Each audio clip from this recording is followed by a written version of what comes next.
What's up, everybody? Good to see you guys. Welcome in here. We got a few in the door already. Glad you guys could join this evening. Tonight's podcast is going to be a little different. You may notice some things don't quite look the same.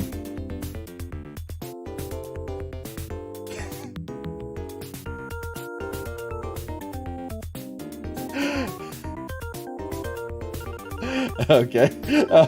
You know what's hilarious is okay, we had this whole plan about how we were gonna play up this joke, but the truth is I have to look on my screen and see Adam giggling into his microphone.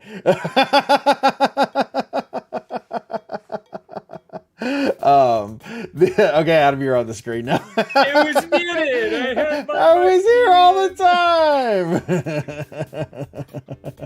This was a really lame joke that really is centered around the fact that hey Ketsy, what's up here? Let's give some shout outs here before we go too far into this. Dresden McCool, first one in the door. Noah Lewis, Cedric Booker, it's Alti, my man. What's up, it's Alti, Ketsy Q. Alti all over all the platforms. So the whole thing is we had a recap in the last podcast about the very, very, very short stint that here he is, Standard White Guy had as the host of Jeopardy. And we thought we would pay tribute to him. Let's make him a little bit smaller. Nobody cares about him. We thought we would kind of pay tribute to him by titling the stream, we say goodbye to some guy. I forget how do we phrase that, Adam? We say goodbye to some guy. Say goodbye to some guy, I think it was. And it was hilarious how many messages Adam and I got thinking that some guy was referring to Adam. Because apparently I'm just some guy. Yeah, and they're like, is Adam leaving the podcast? Like, I got private messages from people like asking me, like, is Adam for real leaving the podcast? Is that it? And I'm like, no, why? And I know we joked around about like how I was pissed off with him about not telling me when he hit affiliate and blah blah blah. But like there was no, and I did joke about I think about kicking you off the podcast or something because of my anger again at your selfishness. Selfishness to not tell me when you reached affiliate on Achievement Unlocked. Adam redeemed himself though. Was it today, Adam, or was it yesterday? Today. Okay.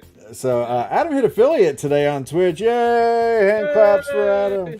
Fanfare. I wish I would have thought ahead and had like a gif of like confetti falling from the ceiling or something like that. But Adam hit affiliate and he did redeem himself because he did message me today and said, hey, you want to get in there, get that founder's badge? It's up for grabs, baby. And I boom. I click. And like 30 seconds later, I was signed up. So, but anyways, no, a whole bunch of people took that title to mean that Adam was no longer going to be on the podcast. And we both kind of messaged each other. I don't know if it was later that day or the next day or something. Was like, man, a lot of people really thought that you weren't going to be on the show anymore. Yeah, and it was funny because even like people from my community were like, hey man, why didn't you tell us you were leaving the podcast? I'm like, why do you think I'm leaving the podcast? Wait, hold on, I'm leaving. It's like one of those things where it's like you find out that you got fired by someone else. Yeah, wait, what do you guys know that I don't know? Oh my gosh. So we thought we would play into that a little bit this week when Adam had to got up before we went live, and I was still here setting up some stuff on my end, and so I took a screenshot of his empty chair just sitting there, and I thought we would put that on there and joke around. And I also have to, Adam and I were joking about this earlier, is I have to mention as well, boy, if Adam was leaving, I would certainly hope that I would refer to him with a little more affection than just calling him some guy. Some guy. And we also questioned whether Adam's feelings should be hurt that everyone thought that some guy just referred to him. We say goodbye to some guy. Well, it's not Steve, so it obviously has to be Adam. It has to be some guy. Some guy equals our boy over here, Server Life. So, nope, Adam's not going anywhere. If Adam goes anywhere, it's probably gonna be the end of Beer O'Clock, because this was Adam. You're an integral part of our organization, and we say value. It louder for the people in the back. So. No. Adam's not going anywhere. I'm not going anywhere. I mean, heck, we barely even do this thing once a month anymore. It feels like both our lives are so freaking busy. It's kind of hard to keep up sometimes, but we love doing this and we do it for fun. I mean, we're not for sure making any money or anything off of this. We're not even affiliates on Twitch. It's nothing like that. So, by the way, make sure that you follow the Beer Clock Podcast on YouTube. I'm going to post the link in the chat right now. On YouTube. We have a whopping 16 followers on YouTube. I don't know why it came out like that. What's up, Amanda? Welcome in. Thanks for coming by, girlfriend. So yeah, we're going back to all the platforms tonight. I posted a message in my Discord earlier. I was like, hey, we're going to be live tonight. Check us out on YouTube and on Server Life Gaming or Server Life Gaming on Facebook. And they were like, what about Twitch? And I was like, oh yeah. We only didn't do Twitch that one time last week or last episode because of the day off Twitch. But so anyways, yeah, we're on YouTube. We're on Twitch, and follow us on any of those platforms if you so desire. We would certainly appreciate it. We like I said, we have a whopping 16 followers on YouTube. How many do we have on Twitch? I'm going to check that out on my phone here because I don't know offhand. I've got way too many windows open right now to run this show to be able to check it on my computer, though. So I will continue doing my part of doing nothing. Just sitting there and looking purty. No, well, I don't know about that. Nah. So hitting the hey, 31 followers on Twitch. Hey, we're getting there, babe. Rock and roll. There. 32 says I I'll bet this stream is huge in the bear community. Could be. I don't know why. Yeah, I'm not from Chicago. Yeah, my gay friends have confirmed to me that I'm deaf. Oh, that kind of bear. Yeah. I think that's what they're talking about, Adam.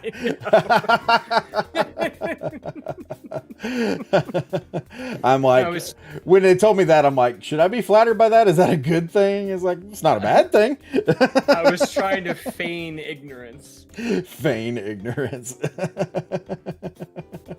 So, yeah, we're back once again with the substandard podcast here of Beer Clock, ready to have a pleasant, restful evening with you all.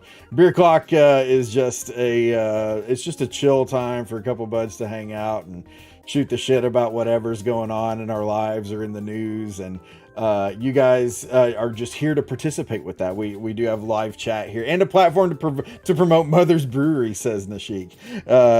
Shocker, Nashik. Look what we got here. Anyways, we'll talk about that in a second. But and a platform to promote Mother's Brewery. Anything we can do to try to garner the love and affection from mothers that I already give to them.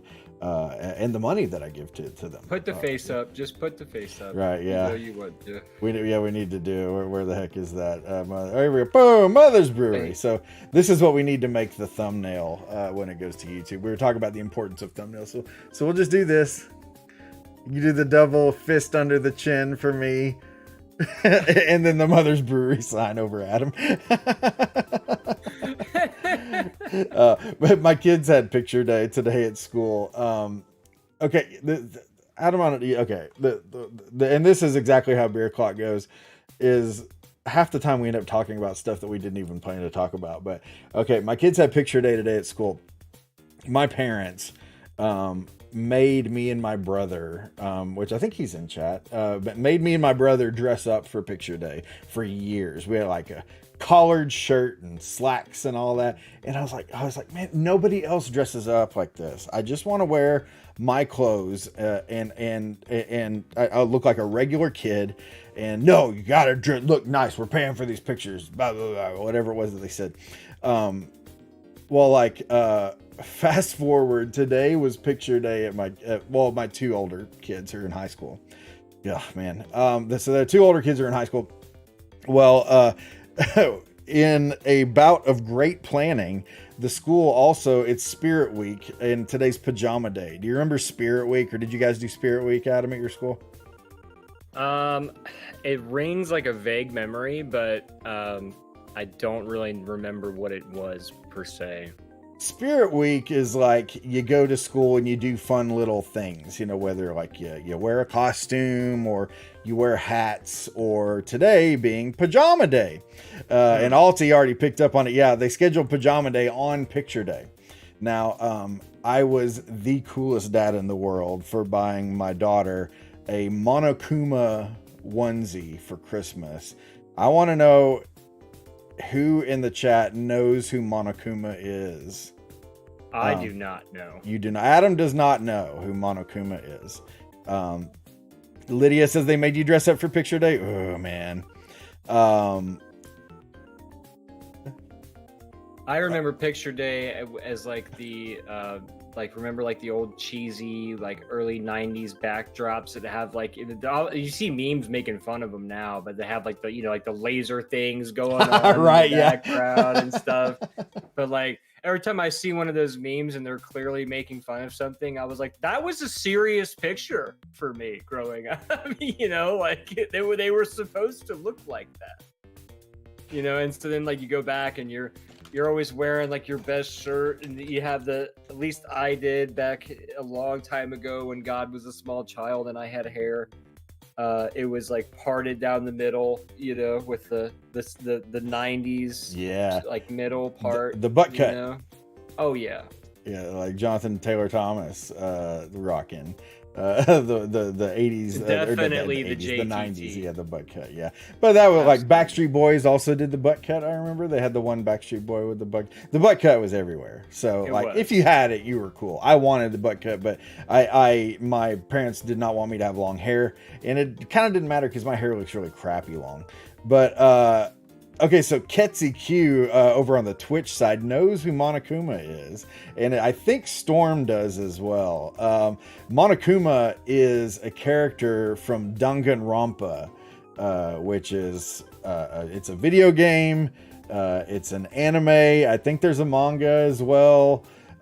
Anyways, she loves Danganronpa and she's way into it and stuff. So bought her a Monokuma onesie for Christmas, and she lost her shit over it. She was just like, yes, she's like, this is the greatest thing ever. And of course, since we were in quarantine for so long, she wore that thing every freaking day and still practically does. Well, anyways, Pajama Day on Picture Day, she kind of kept making these sly remarks about wearing the onesie and all that. And then finally, I talked to my wife because I didn't want to make this executive decision without her, but I was like, I think Karina wants to wear her onesie into her Picture Day picture. And I was like, I kind of want to let her do it. And my wife was like, yeah, totally. And so I told her this morning, she was like, yes. And I was like, if she wears it, it's going to look like her, and it's her personality, and she's quirky and funny. And, this will be good stuff. These will be good times. So, anyways, she wore the onesie for Picture Day. Yes, I do think there is going to be some confusion caused by that, but hey, it's all good. She's happy, we're happy, and plus I think the pictures are going to be pretty rad. So are we the coolest parents ever? I'm not going to claim that we are, but we are. So I'm not going to claim it. I'm going to state it as a fact.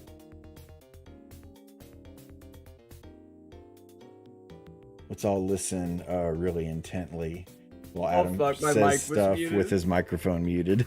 My mic was muted. It's muted the whole time. Why do you keep muting your freaking mic? This show literally revolves around us talking. So I was trying to type responses on the keyboard. I didn't want the click clacking of the keys to be picked up by the mic, so I muted the mic so you wouldn't have it, and then I keep forgetting. The click clacking on the keyboard. I'm trying to not click clack. Yeah, this is a professional ass podcast here, people. So we don't want any click clacking going on here. Jeesh. Well, at least if they're listening to the podcast, they wouldn't know that my mic was muted until you bring it up. No. You were talking and like your mouth is moving and I can tell you're laughing about whatever it is you're saying. And I'm just like, we're sitting here in silence, like just taking it in. I was reading Matt's comment where he said a bunch of kids in his class came in with perms. And he's like, I think I was in the 6th grade. They thought I was the weird one. Because we were talking about the butt cut haircuts. And he said that he in his class, like perms were the rage. Perms. Oh my gosh. Perms were, of course, that was another, what's that guy's name? Justin Timberlake. He was the perm of the Backstreet Boys. So yeah, that was another, there was a whole lot of hair. And before Justin Timberlake, it was Gavin Rossdale. Yes. Yeah. He also had with the perm. Yeah. Now when Razorblade Suitcase came out, he went a lot straighter though. Yeah. Yeah. The razor blades had a lot to do with it. Were you a Bush fan? I was a big Bush fan in high school, and I still kind of am. I still love the classics and stuff. And actually, I had the opportunity to go see them live about 7 years ago, maybe 7-8 years ago, up in Cleveland, and it was amazing because I didn't think that I would ever get to see Bush live, because the only time I ever saw them live before that was at a music festival in Columbus where they literally only had like maybe a 50-minute set or something. So this was like they were headlining, and so they played for like an hour and a half or whatever, and they played all of the hits from back in the day. And I was like, holy shit, I feel like I should be 17 right now, but I'm not 17. I'm depressingly older. Yeah. But it was a great show. Love me some Bush though. I love me some Bush. Clip that. Right, Keith?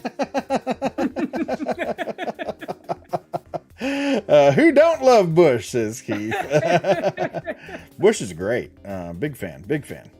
Gotta give some star acknowledgement really quick. Dr. Cuddy coming in here with 1,000 stars. He said, holy hell. I know. I'm trying to find the comment. It says, my 2 favorite streamers. What's up, boys? So we got to show the doc some love. Dr. Cuddy, thank you as always so much. Abraham Martinez coming in with 100. The man Martinez, as he's known in the SLG community, coming in hot with 100 stars. Thank you so much. Rock and roll. And then Doc topping it off with 200 more and says, screw it, another 200. Let's go, boys. Best streamers ever. Oh, Doc, you're too kind. Too kind, especially with the best streamers ever comment. Yeah, I'll take that all day. Yeah, that's worth the 1,200 stars in and of itself. Yeah. No, you know what? I posted this, or I tweeted it. I keep saying I posted. I tweeted. I need to stop sounding like an old fart here, but no, I tweeted the other day that like I twittered it from my Twitter. I tweeted the other day that this guy came into my stream and told me that I bring a lot of energy, like I'm real high energy in my stream and stuff like that, and it made my freaking week. So I tweeted that and I was like, thank you so much. That gif of Dwight crying and saying thank you. I have that as one of my stream alerts, actually. It's the Dwight with the thank you. Yeah, I twittered it. That's what I did. I twittered it from a Twitter. Yeah, twittered it from my Twitter. Yeah, if you want to get all your RDR hot takes and immature jokes and whatever, if you don't get them on stream, you can always follow me on Twitter and get that stuff there. Plus, I tweet out clips from my recent streams. Amanda says, I miss Keza. Keza is my wife, and Adam, I don't know if I told you this. Carrie started streaming, actually. I did not know that. Yeah, she only does it on the weekends, really, just because it's too hard for her to really do it during the week. She's really busy. By the time she gets home, she's usually pretty much wiped. But now she started streaming on Twitch on the weekends, and this last weekend she had a big work thing, which is why she didn't stream this last weekend. But she should be back this weekend. She likes doing it, has a good time. So, well, then I have to do my duty and follow immediately right now. Yeah, she's Keza CEZZA _. And everybody else should too. That's right. Oh, even drop the link here. twit.twitch.tv /CEZZA _. It's Boom, the there one it with is. the underscore underneath, and it says Destiny 2 is my jam in the description, I'm assuming. Yeah, that's got to be her, I would assume then. Yes. Because Yeah, there's she- a Seza 4, and then there's a Seza Gaming, and Seza Gaming does not look like Carrie. C, not K, says Amanda. Yeah, I like how I said Keza 3 times and then Adam still called her Seza. What? You can say a C like a K. Oh, you can, but you heard me say it audibly unless you are already not listening. Oh, I'm sorry. I was too busy trying to pull up the page to follow. While you I was were too busy talking. trying to be supportive. Yeah, it's not like me whenever I'm trying to tell a joke or something and you're busy doing shit and I tell the punchline and then it's just empty space. Well, and maybe then I your look jokes like need to the be asshole. funnier. Maybe that's I it. told you that and then you said no. I know, but then you're also calling me out, so then I have to like deflect it back on you. So yeah, I have to make myself not look like the bad guy. That's how we're supposed to do it, right? We shouldn't No. admit our faults or admit our mistakes. No, that's not how we're supposed we to do we it. push back and we make the other person feel guilty. Or as a comedian I listen to, he says we get counter mad. You get mad, I get counter mad back at you. That's how it works. Right? Counter mad. These are relationship skills you can take with you throughout life anywhere. And this is why I'm leaving the podcast forever. this is why. Yeah, this is Adam's last episode. All right, we love you guys. Thanks for coming out to the Beer Clock podcast. Hope you had a great time. No, I'm just kidding. I had to. You might have heard me crack it open. I had to crack open this first beer here. It is Mother's Brewery. Always tasty, way. always delicious, always refreshing. Mother's Brewery. Please sponsor me, Mothers. Anyways, this is a new one. It's called Wild Cobra, funky sour wheat ale with blueberry. And when I was pouring this, I was pouring it so the camera could see. It's a nice, like really pretty purple color even. And anyone who's been in these podcasts or has talked to me at all knows that I've been in an insufferable sour beer kick lately. And Mother's has some great sours, and this one falls right in line. It's very, very good. Now, normally, I save the beers that I'm going to drink on the podcast for the podcast, but I could not help it. I had to have one of these before. So I had one on Saturday, and I saved the other one for tonight. So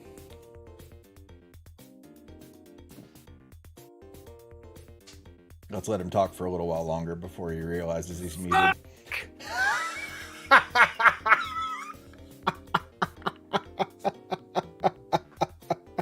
I even tapped it. I even tapped it. No, you didn't. I did. So I was trying to reply to Mitch. He asked me what I was drinking tonight. And so again, I muted it so I could type. And I typed ratchet ass Miller Lite. And I go to press enter. And the Facebook autocorrect changed it to ratchet ass Miller Jared Latursky. That's funny. Like it tagged him and everything. That's too funny, man. It didn't come up in the chat though, did it? Like you didn't actually. No, Oh, okay. I was scrolling back through the chat to see if it came up in there. That's funny, man. No, like I saw Ratchet it. It ass was like Jared Latursky. right before I pressed enter, I was like, "Oh God, no!" Wow. So that was funny, which may have been why I was a little off on the tap. He may have been gotten a really confusing tag there. That would have been pretty funny if it would actually be like, "What the heck is going on here with these?" Why guys? the hell did they call me Ratchet? What did I do to hurt you guys? Oh my gosh. Too funny, man. Man. So yeah, I think it's hilarious that you're drinking a Miller Lite though, because remember one time, I don't know if you can remember this, any longtime viewers may remember there was a time I was drinking a Guinness and Adam made a point to bust my balls about. He's like, I thought this was like a craft beer podcast. And like, when did we ever say that? So And here I he is definitely drinking think about the most that. middle of the road trailer park of beers on this podcast. How dare you, sir? It's so I've drank Miller Lite on here a couple times, and I think that there was one time where I drank something like a Bud Light or something, and every time that that's happened, that conversation has immediately been in the back of my mind, like, damn it, he's gonna say some shit about me, busting his balls about that Guinness. It's hilarious that you remembered. Oh, you remembered it. It's even. taken you this wow. long to bring it up, and I was like, so far I've skated by, uncalled Just out. hoping that we didn't notice. Yes, that man is playing Galaga. Thought we didn't notice, but we did. Yeah. Yep, just Wow. like that. Enjoy that Miller Lite there, Adam. I was gonna say I can see the can now. It's cropped out of the image on the podcast, so they can't see it. But I've seen the can sitting there, and I was just waiting for you to mention, like, oh, I'm gonna call him on this. That's very mediocre. soon as Tastes it mediocre. Tastes like shame and regret, Mhm. just like it should. Yeah. As you drink it, the flavor smacks of all the better choices that could have been made. But rather were not. Amanda said, "Put some olives in it, class it up." Well, there you go. Put some olives in it. You know, maybe a stick of celery. It's the chef's kiss of mediocrity. Oh, there you go. But why don't they put that on the next ad campaign, right? Dude, I feel like I need to patent that slogan before somebody else does. Right? You got to jump on that way. You can still get that money, baby. Right. I mean, I would respect a slogan like that. The chef's kiss of mediocrity. The chef's kiss of mediocrity. That's speaking to me. I'm the mediocrity guy. What's going on with this product? I'm the mediocrity guy. That's probably gonna wind up on my epitaph. Here lies Steve Askins. These are the dates, and he was the mediocrity guy. Your brother is that dang art guy, and you could be that dang mediocre guy. That dang mediocre guy. That would be nothing but descriptive and also accurate. So it's a double whammy. It really is. Not that I'm happy about it, but yeah, it is. Well, anything new going on in your world, Adam, that we need to catch up on before we kind of get into the shindig? So Keith and I went to Cincinnati Comic-Con last weekend. It was a super good time. Now, normally I would take an opportunity like that to either dress up as one of my existing characters that I have, or maybe come up with something new. But after going as Ken the last time, and this one being even bigger, and like I knew I was going to be like looking at more stuff and carry more stuff. That outfit has had no pockets, by the way, so you know, I was almost destined to like carry the Ken Masters clutch, you know, with all of my belongings in it. So I didn't want to do that this time around. So I was like, I'm just gonna go as just, you know, that dang mediocre guy, Adam Hoberty, and show up. And you know, Keith was nice enough to drive me down. And actually, I have a really funny story about this. So I'm like really we'll be the judges of that. Yeah, well, okay. That's fair. I'm going to put my mic on mute. Yeah, right, exactly. He'd tell the whole story, top to bottom, with the mic on mute. I'll just sit there. Articulate it the whole time and like completely ignore everyone telling me that my mic is muted and just tell it. Yeah. And then I unmute it at the last second, and that's the story of the con. I will not repeat it. I will not repeat it. So like I'm into shoes, so I just got this really nice pair of like these Jordan Delta 2s a couple days beforehand, and I was like hesitant to wear them out, but I'm like, you know, like I can't be the guy that never wears his shoes out that he buys. Like I refuse to be that person. Yeah. You know, so I'm like, I'm selective about where I wear them. So I was like, all right, I'm gonna wear these Jordans out to this Comic-Con. So we get into the truck, and we're, you know, literally like not even a half a block down from my house, and I have my Server Life gaming cup. I don't have it down here, I normally do, but it's full of water with Mio red flavoring in it. And I don't know if you've had any experience with Mio, but if mild experience, yeah. So if you get any of that stuff like on your skin, it'll stain. Oh, I'm sure, because it's so concentrated. Yeah. Right.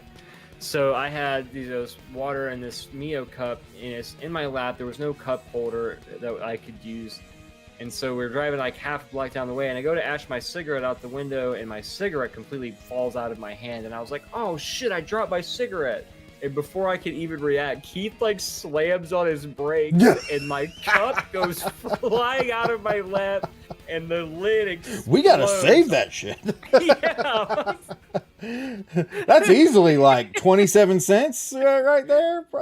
So, I mean, bless him, because he was trying to do something super nice. With the bro move, Keith. Right. So, all of the water just goes splashing to the bottom of the passenger seat. It gets all over my shoes. And I literally have had him out of the house for like 3 minutes total. So I'm like, no! So, you know, I'm like running in the house. I'm like trying to wipe. I'm throwing Keith a towel to clean up. He's like, what about my car? What about my car? You're like, damn it, my shoes, Keith! Oh man, it was one for the books. So it was like probably like a 10-minute like ordeal to get everything. All right, are we ready to start this again? You know, like, can I get a cup holder this time, please? Dude, that's hilarious. Keith with the bro response, it was an instinct to stop. It was, and you know, and I even remember yelling, I was like, it was just a cigarette, Keith. Who gives a shit? My My shoes. My shoes. It makes me sound like a huge douchebag. The most masculine thing that you could exclaim at that moment. My shoes. My shoes. Yeah, and but you know, obviously Keith would try to do something nice and, you know, save the cigarette. You know, much respect. There you go. But it was just funny with the whole point of the shoes being out of the house for 3 minutes, so this catastrophe has happened, you know. But anyway, so we got there and we met a lot of cool people. I actually met this group of musicians called the Harp Twins, and I was actually their beanie, and I've been looking for a black and white beanie for a long time, and I saw that they, you know, had some beanies for sale, and beanies were kind of slim pickings at Comic-Con. So I was like, it's black and white. I like the logo. I can dig it. So I started talking to them and actually got their CD, they're autographed, and they have a lot of different styles, but it's like all with electronic harp music. So they're big into gamers, so there's a lot of gaming soundtrack stuff in there. There's Celtic stuff, there's heavy metal stuff. All of their music is on Spotify, so if this sounds interesting to you in any way, I highly recommend checking out Harp Twins on Spotify, because I've been listening to them more. I actually don't even have a CD player in the house, so I haven't brought it into my car, so I've never actually listened to the physical copy. The only stuff that I listened to has been on Spotify, and if you're into that kind of music, it is like really, really good. So definitely check that out. Always tasty, always delicious. Harp Twins. Please sponsor me, Harp Twins. Yeah, I was like, this is the Harp Twins hour here. please sponsor me, Harp Twins. We'll change the name of the podcast to sponsored by the Harp Twins. Yeah, so no, that's cool, man. Now, of course, we were laughing about Keith with the ultimate bro move, and then we have Matthew Paul Hunter here with the exact opposite, saying, "I used to buy Marlboro cigs for $6 a pack and go to demolition derbies and sell them for $1 a piece, and people paid it because they didn't want to leave the derby to get more." And then followed up with a separate comment to make sure we were 100% clear, saying, each cig for $1. Like, oh, we understand, Matthew. You cornered the market on the basic full flavors. Right. Or I'm sorry, Marlboro. Well, welcome to Flavor Country. Welcome to Flavor Country. You have to say that every time you sell a cigarette for $1. Thank you, sir. Welcome to Flavor Country. Exactly. And you, sir. Thank you. Welcome to Flavor Country. And I'm just imagining if Matthew was driving you to the con, he only would have stopped the car to get your cigarette if he could turn around and sell it for 50 cents because it was already half smoked. So, welcome to Stale Flavor Country. He said a couple people did tell me to go fuck. Right. Not surprised. But what's hilarious though is that like that's actually a really smart idea. We're laughing at him, but it's like, wow, that hey, you got to make that money to somehow, Hey, man. Yeah, I'm not going to get on anyone for trying to. I don't hate the player. I hate the game. There you go. Hey, that's what you want is to be like, hey, maybe you should have thought about doing this instead. Maybe you should have thought ahead and brought enough cigarettes.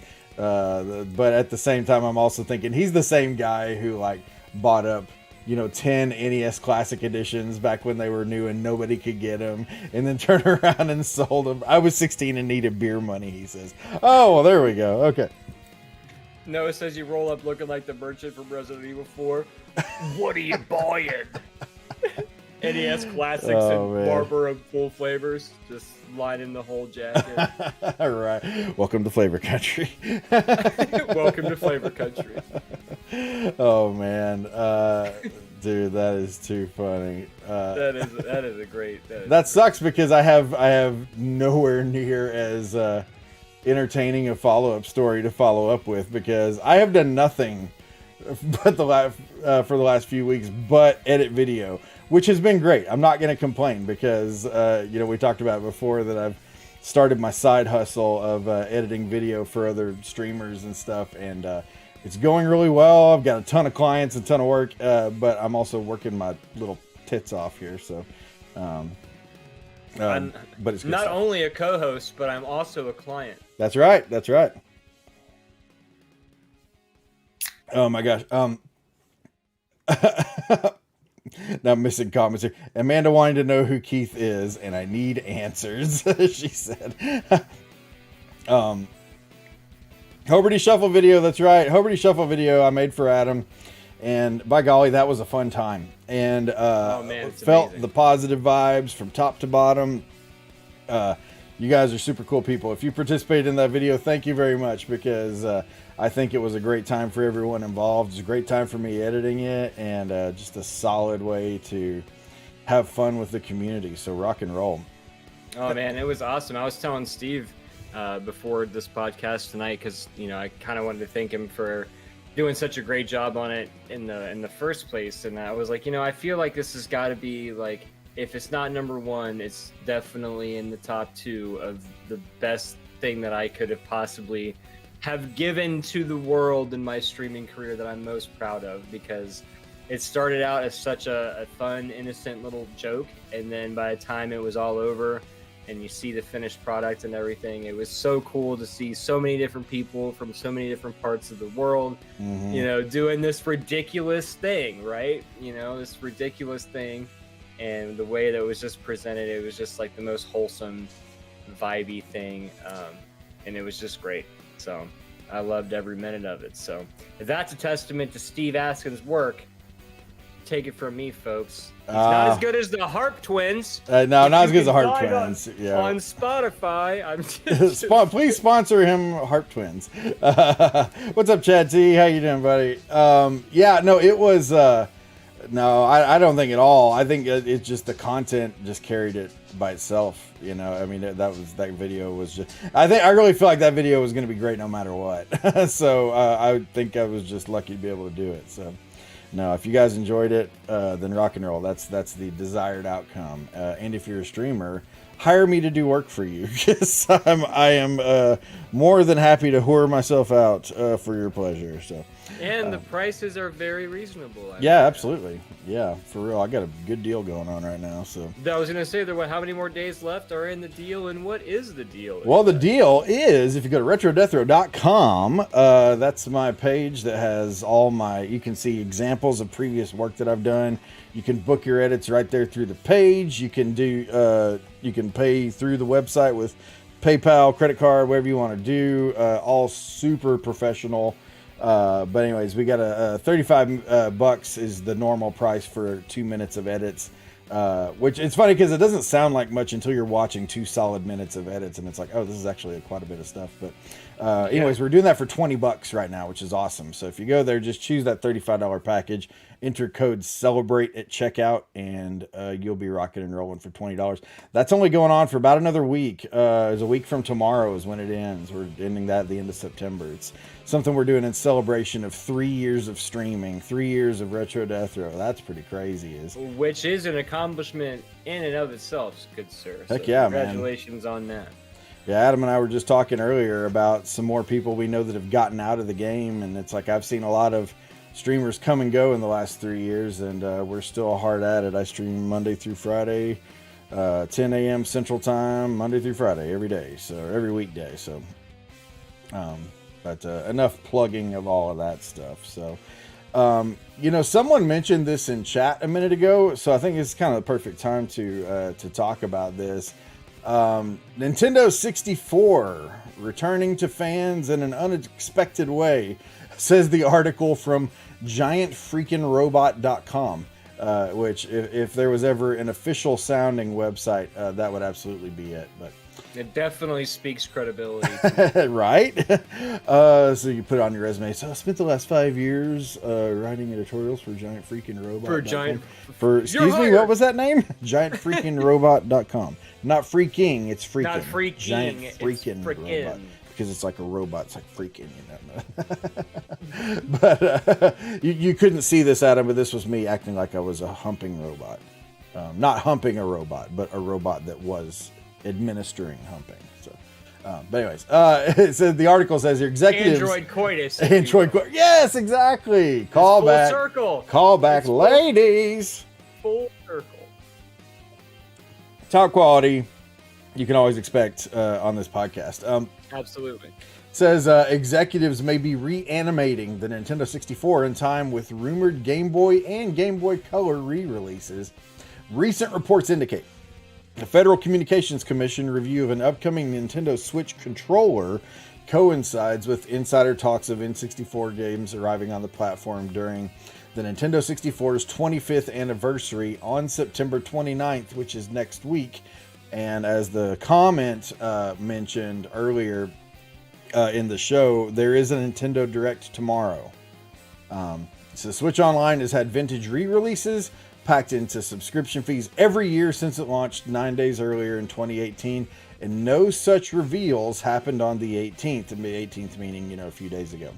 The only reasonable explanation is Nintendo must be holding off updates till developers are ready to synchronize the N64 re-releases with a special Joy-Con made only for emulated N64 games. Now it goes on to talk about blah, blah, blah, other stuff about the Switch, meaning Bluetooth capability, which it's needed forever, and it only now just got, which is hilarious because there have been all kinds of devices out there that you can buy for a long time that allow you to have Bluetooth audio with your Switch. And now suddenly in one fell swoop, all of those devices are obsolete because you can now, no, code CELEBRATE. Sorry. I'm going to break. There we go. There's the code.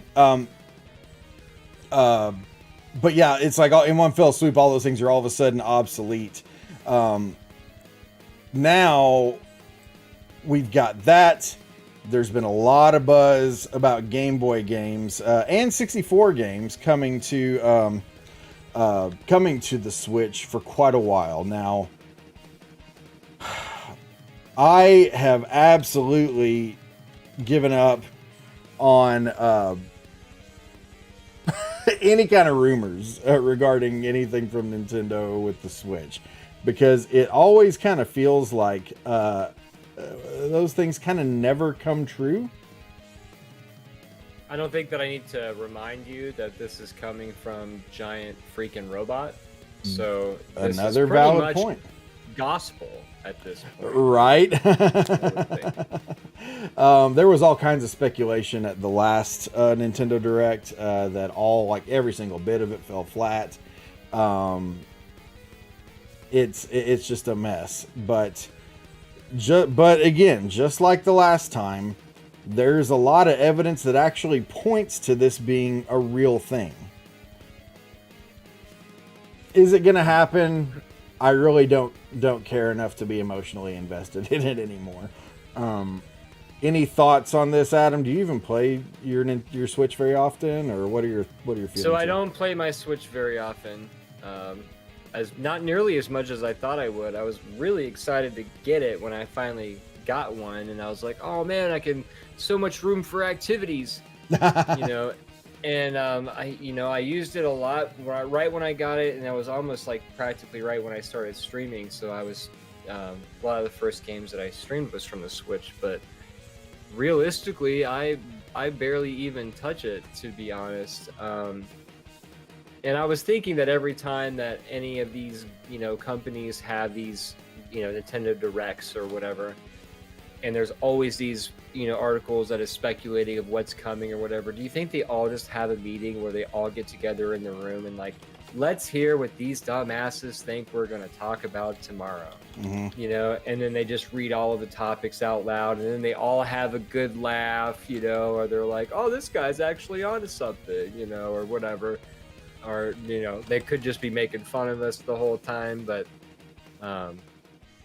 yeah, so I've always wondered that whenever it came down to like E3 speculations, or things like that, if they ever just take a moment out of their day and be like, so we've got 50 emails here of what these nerds think that we're going to talk about tomorrow. Let's talk about the worst ones, or whatever. Like, I just thought that was always just a humorous thing in my head. But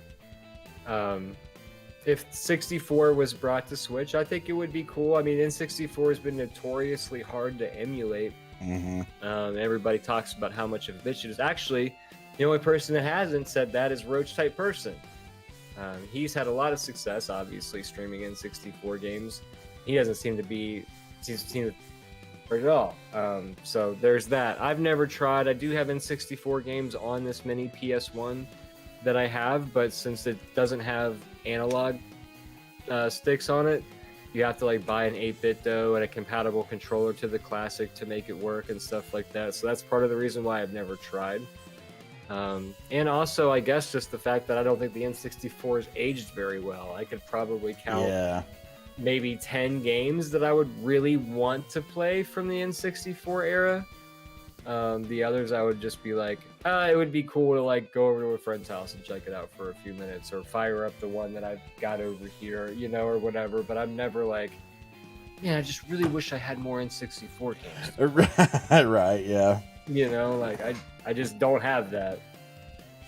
Yeah, I've never cared for the Nintendo 64. I know I'm probably going to get some hate for saying that, but the thing is that I never owned one. I had one friend that owned one, and the only game that he had, at least, of course, you also have to remember how old I am. He only had one game that like I think you're like a year older than me. I'm not. I'll be 41 in a little over a week. 41. Okay, so you're close to 3 years older than me. Yeah, so I thought I was a few years older, but yeah, I'll be 41 October 1st. Stop by for my birthday stream. Give me money. No, I'm just joking. No, but hey, for real though, swing by my birthday stream if you can. We're gonna have a great time. It's gonna be awesome. What are you playing? Oh man, I'm gonna play a ton of stuff. I don't want to let the cat out of the bag. What are you playing? What are you playing, kid?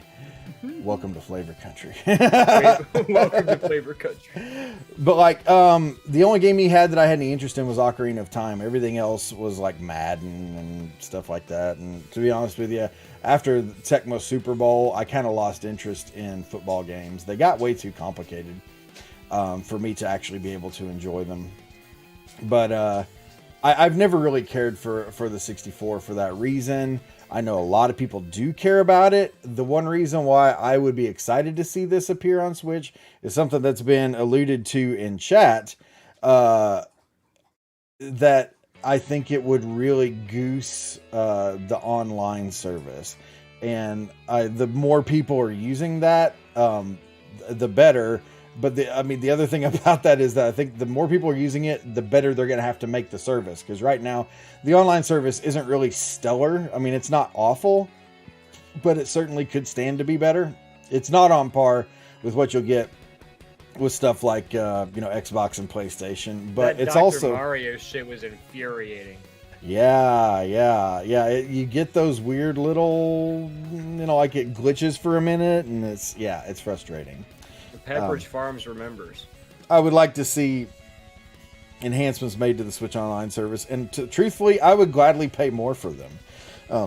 Right now, the Switch Online is just filthy cheap. It's insanely cheap, just stupid cheap. It's like $20 a year or something, isn't it? I think it's I think it's $14.99 a year for a single membership. Family membership is like, I think $24.99 or something. But still, it's ridiculously priced. It's just, it's so cheap. And that's great for affordability. Too. For affordability's sake. But like, I want I want something that's going to be more reliable than that, and like I said, it's not that it's terrible, it just needs to be better. But I would like to see Nintendo 64 come for that reason. This is the other thing, though, that I'm interested in here is actually, look, I did not have an article pulled up on this. I probably should have. This will never happen. I really don't think it will. But all the talk of Game Boy games coming back is, I really feel like we're ripe for a truly handheld console again. And I'm making a motion of something very, very small. The thing I brought up on the screen is called the Playdate. It's a tiny little console. It's got a crank on the side of it. It's crazy. But you can pre-order it for $179, and it comes with a black and white screen. All the games are loaded to it for free. With that price, there's going to be like a subscription charge eventually, but like out of the box, $179 gets you the console and a subscription for a season's worth of games, which you get delivered to you, I think, once a week. And so you get to experience new games every week and blah, blah, blah. People jumped all over this. I would like to see some numbers around what the sales are for this, but I think I really kind of feel like right now, if we got another tiny sort of handheld console like this back again and games developed for it, that people would buy that.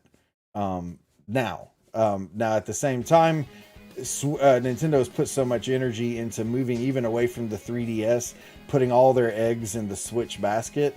But this is more of a pipe dream wish for me, would be to see like Nintendo make an actual like Game Boy-esque handheld small console with playable games on it once more. And indie games are the Switch's playground. That's like 90% probably of what I play on Switch, outside of Pac-Man 99 and Tetris 99. I love those games and I play them like crazy. But like, I would like to see a lot of indie stuff going to a handheld console like that. Do I think it's going to happen?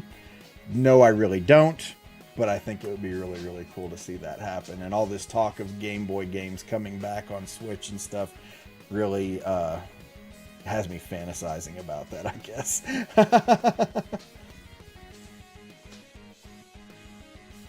But there is all kinds of stuff in here. And there is all kinds of confirmed information out in the world around these developments. But while it is actually confirmed information, none of it actually says that, yes, absolutely, in tomorrow's Nintendo Direct, we're going to hear about 64 games and Game Boy games coming back to the Switch.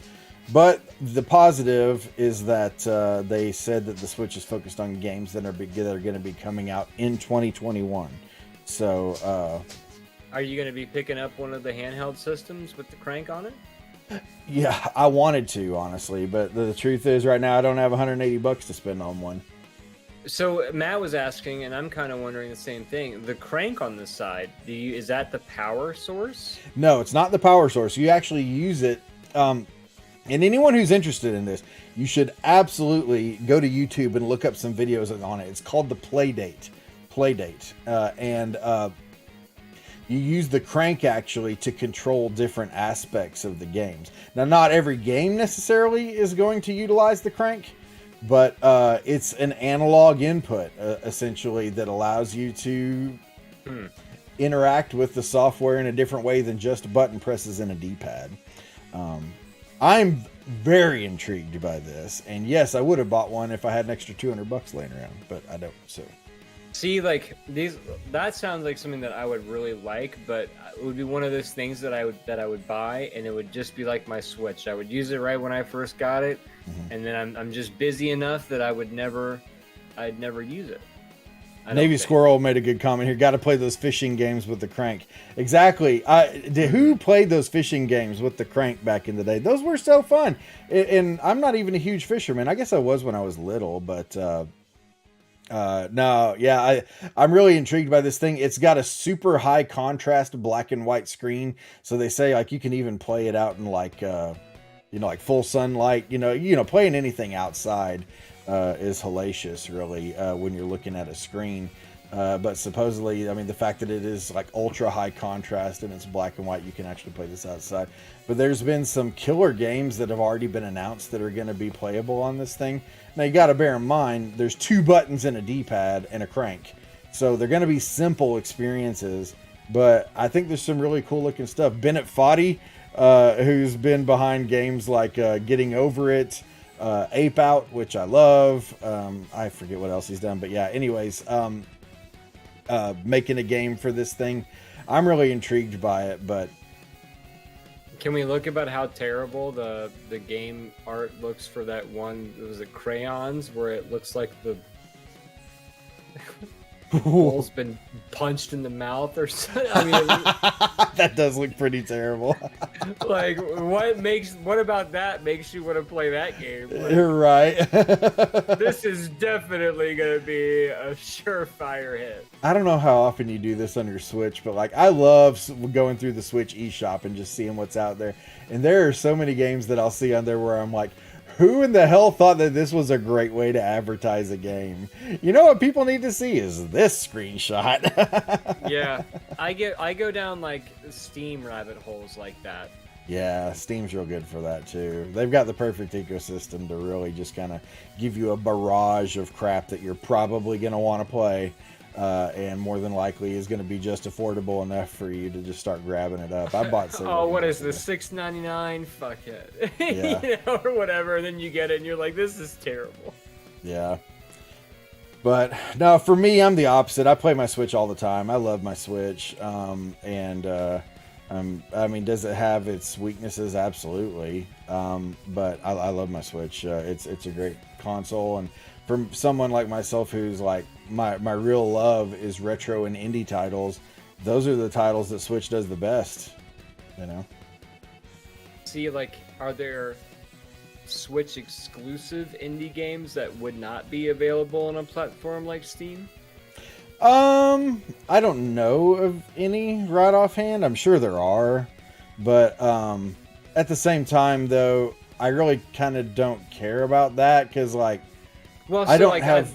The only reason I said that was because I was thinking that you were like, am I missing out on like an indie library like on Switch that I would not normally know about by only like checking other platforms like Steam? Like I wasn't saying that, like, oh, you mean you can't find it on Steam? Like I was just genuinely curious if there was like a niche part of Switch that was, these are games only made for Switch that might not be in other places. Yeah, I'm not really aware of any personally. I think the selling point for me again is just the portability aspect, because I mean, look at it from my point of view.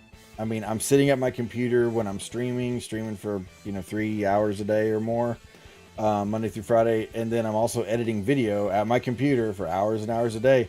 It's nice to be able to grab my Switch and just plop down on the couch with my kids and just play something. They can watch their crappy YouTube videos and I can sit there and check out some new indie titles or play some Pac-Man 99 or whatever it might be, and it just we're all together and having a good time.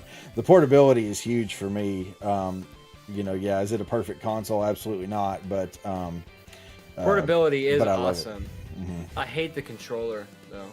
Yeah. The controller. There is a way around it. I mean, I could spend the money and just get a nice, decent Pro, Switch controller. Yeah. That argument is there, but I don't play it enough to warrant it, so I'm still stuck with the shitty stock Joy-Cons. Yeah.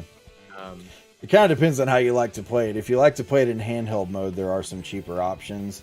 But if you're wanting to play it docked on your TV or something, then yeah, you really kind of want like a Pro Controller or something. So Yeah, try playing Dark Souls on the Joy-Con stock ones that they give you. oh yeah, I bet that's rough.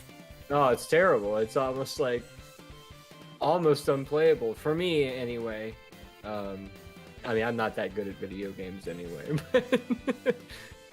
But you know, that was like one of the things where I'm like, this game would be so much better on an Xbox controller. You know, I mean, I'm bitching for the sake of bitching, but I'll tell you what though, man. I don't know if we've talked about it on here, but my Xbox controller has drift in the thumbstick. yeah. So it's like Joy-Cons are not the only controllers that experience that. I mean, yeah, they're certainly more prevalent with Joy-Cons, but I mean, it's something that's going to happen really with, I would assume, any thumbstick controller. I've never had thumbstick drift on my PlayStation controllers, but I also have, I think, like 2 or 3 PlayStation controllers where the thumbstick click has gone to crap. And if you've ever played any game, well, I play Destiny 2 a lot. You got to have that click, because most games you got to have the click to run. If you don't have the click, you're fudged, you know. So for sure. But I've never had the thumbstick click go out. I have had a drifting issue with the previous Xbox controller though. Yeah.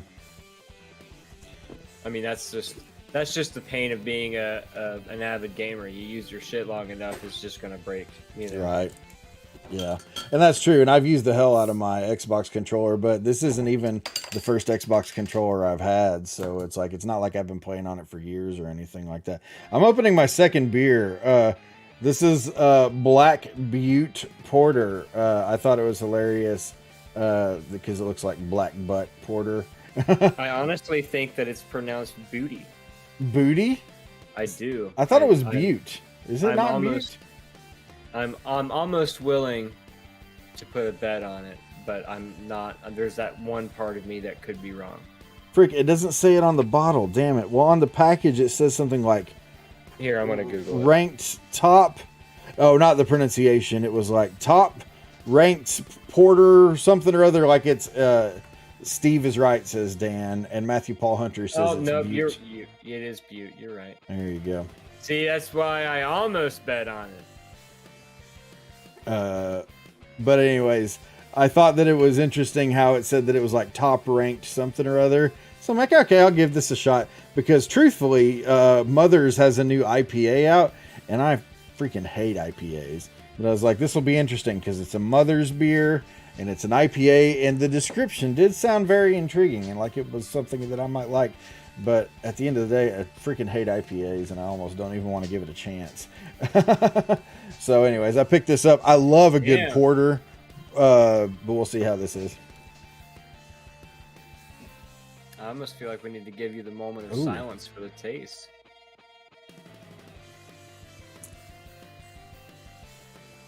That's very good. Very good. And that was the beer that you didn't think that you would like. No. The IPA is the one I didn't think I would like. I love porters, so I figured I would like this, and I definitely do. This is the beer that started it all, named for iconic Black Butte towering high above Central Oregon and seen for miles. This surprisingly balanced porter has notes of rich chocolate and coffee, a luscious creaminess, and roasted finish. No wonder it's America's favorite. No wonder. I like how it ends it like that. It is damn good, though. So.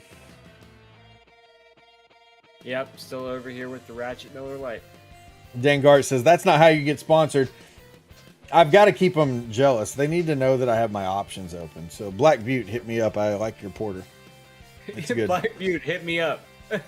And it's from Bend, Oregon, which is the home of the last Blockbusters video in existence. So Oregon is the promised land. Have you ever been to Oregon, Steve? I don't think so. I've been in Northern California, but I don't think we ever crossed over into Oregon. Highly recommend it. Yeah. I would love. From Oregon? The Harp Twin. I'm just kidding. The Harp Twins are from Oregon. No, but seriously, I did spend about a week and a half in the Oregon, Washington area, and it is definitely the place that I want to spend the golden years of my life in. Well, I mean, ideally silver, but more likely golden. Yeah, the chat, or the Twitch side of the chat, makes a very solid point in that I do go to Oregon every Friday when we play Oregon Trail. we do Oregon Trail every Friday on Retro Death Throw. So that's true, you do. So they got me there. They got me. They did get you. Cowboy Bebop calls live action Netflix series an expansion to the canon, it says, in quotes. Now, let's read the first part of this. It says, John Cho was living a really quiet life, a blissfully quiet life at that, in New Zealand. Probably not getting COVID, because New Zealand has got that shit figured out. In New Zealand with his family when he realized he was trending on social media. Well, he wasn't. His hair was. Cho and some of his co-stars on the live-action Cowboy Bebop series filmed a small something for the fans watching Netflix's virtual Geeked Weekend event in June. But the big talking point was the leading man's luscious locks that he grew out to channel the character of Spike Spiegel. The slick space cowboy originated in the anime series of the late 90s. Now, we all know how well it goes anytime you make statements that are gross generalizations about large groups of people, specifically races. But I'm going to go ahead and say, I was figuring Adam was going to laugh there after, or possibly cringe, waiting to hear what I'm about to say. I was waiting for it. No, but what I'm going to say is, right here, right now, Asian people have the best hair. The best, Jerry. The best, Jerry. Yeah, they have the best hair. If you're Asian and you're in the chat, God bless you. You probably have some pretty fantastic locks. It's one of those things where so many times I'm like, oh man, I wish I could have that hair. I'm just glad to still have hair. Not like some people on this show. But look at him over there. My last show, for real, guys. It's my last show. Wait, was there a raid that took place? Oh, Dura Morte with the raid. Dura, thanks so much for the raid. I didn't even see you guys come in. Sorry, it doesn't show up on my thing here, but I saw it on my phone. So, guys, go check out our boy Dura Morte. Typically caffeinated, welcome in here. Thanks so much for the raid, guys. Glad you were able to come out. I'm not Asian, but European. Does that count? No, it doesn't count. European. Or no, not Asian. Asian hair is the best hair. I wish I had Asian hair because their hair is fantastic. I've never seen an Asian that didn't just have like absolutely wonderful hair. I'm sure there's probably some out there, but good golly. There are bald Asian people. I don't hate to like break your fantasy land of the Asian hair, but there are bald Asian people. Oh yeah, and I'm not saying they're not. I'm just saying the ones with hair have got it going on. You know, it's funny because like Asian people are the ones that could pull off an actual, I mean, anime haircuts are so unrealistic in real life. But like I you see like these K-pop stars and stuff where it's like they've got legit anime hair. I'm so jealous of that hair. Anyways, that's how they got the hairstyle models from, you know. So what is this? Is this positive racism, I guess, or whatever? But yeah, Asian people, hands down, best hair. No one else can compare. But anyways, let's go on and read some more of this article. I'm actually going to read a good bit of this one, so buckle up, guys. But because this will give me an opportunity to grab another beer. Okay, there you go for it. And he's not going to hear this now, but Adam and I were talking about this prior to the show. Adam, and you may have heard this on the last podcast, Adam is a big fan of Cowboy Bebop. Cognitive biases, Nashik. Maybe that's it. Lovely hair. I'm very jealous of their hair. But it's the best. But no, Adam is a big fan of Cowboy Bebop. As of the last podcast, I had never watched Cowboy Bebop. Since then, I have watched several episodes and am loving every bit of it. It's fantastic. The music is great. The characters are great. The stories are great. It's very, very good. I have not finished it, but I've watched several of them. Anyways, we're going to read some more of this article. People were texting me, FYI, your hair is trending on Twitter. I did think it was a joke, Cho tells EW over Zoom from the land of Kiwis where he filmed the show. After multiple texts, I looked and literally it was trending on Twitter. I couldn't believe it. I have no idea how to feel about it. The intense reaction was a pretty big sign that a large, passionate fan base still lives for the original Cowboy Bebop, released in Japan in 1998, directed by Shinichiro Watanabe, who serves as a consultant on the live action adaptation. Cho wasn't aware of the anime until he landed the starring role, while showrunner Andre Nemec came to it a bit earlier. I'm not sure how to pronounce that guy's name. Let's see here. 10 years ago, Nemec was driving back to Yonkers from a New York airport when his brother turned on the radio to some eclectic, funky, jazzy music he'd never heard of. That music was by the great Yoko Kanno, who composed all the music for Cowboy Bebop, which, if you've ever watched the show, you know the music is on point. 1,000%. 1,000%. And he will be returning for the live-action rendition, which Nemec said has been a journey to make since that discovery a decade ago. I promise we will never take the original anime from the purists. It will always exist out there, but I'm very excited about the stories we're telling. I believe we've done a really nice job of not violating the canon in any direction, but merely offering some extra glimpses into the world that was already created. Nemec does consider this Cowboy Bebop premiering on Netflix this November 19th to be an expansion of the canon, in that the show will add things to the mythos. We got under this. So at least it's not an episode by episode remake. Yes. Right. Thank God. Yeah. Okay, I was going to ask your thoughts on that, but we'll go ahead and stop right here, because I think that, if anything, I personally feel, and it sounds like you might agree on this, is that's the best way to handle such a well-beloved property as this. Is you don't just shoot an episode by episode remake, but you take what's existing. What did he say? Like, stay faithful to the original source material. And how did he say? Like,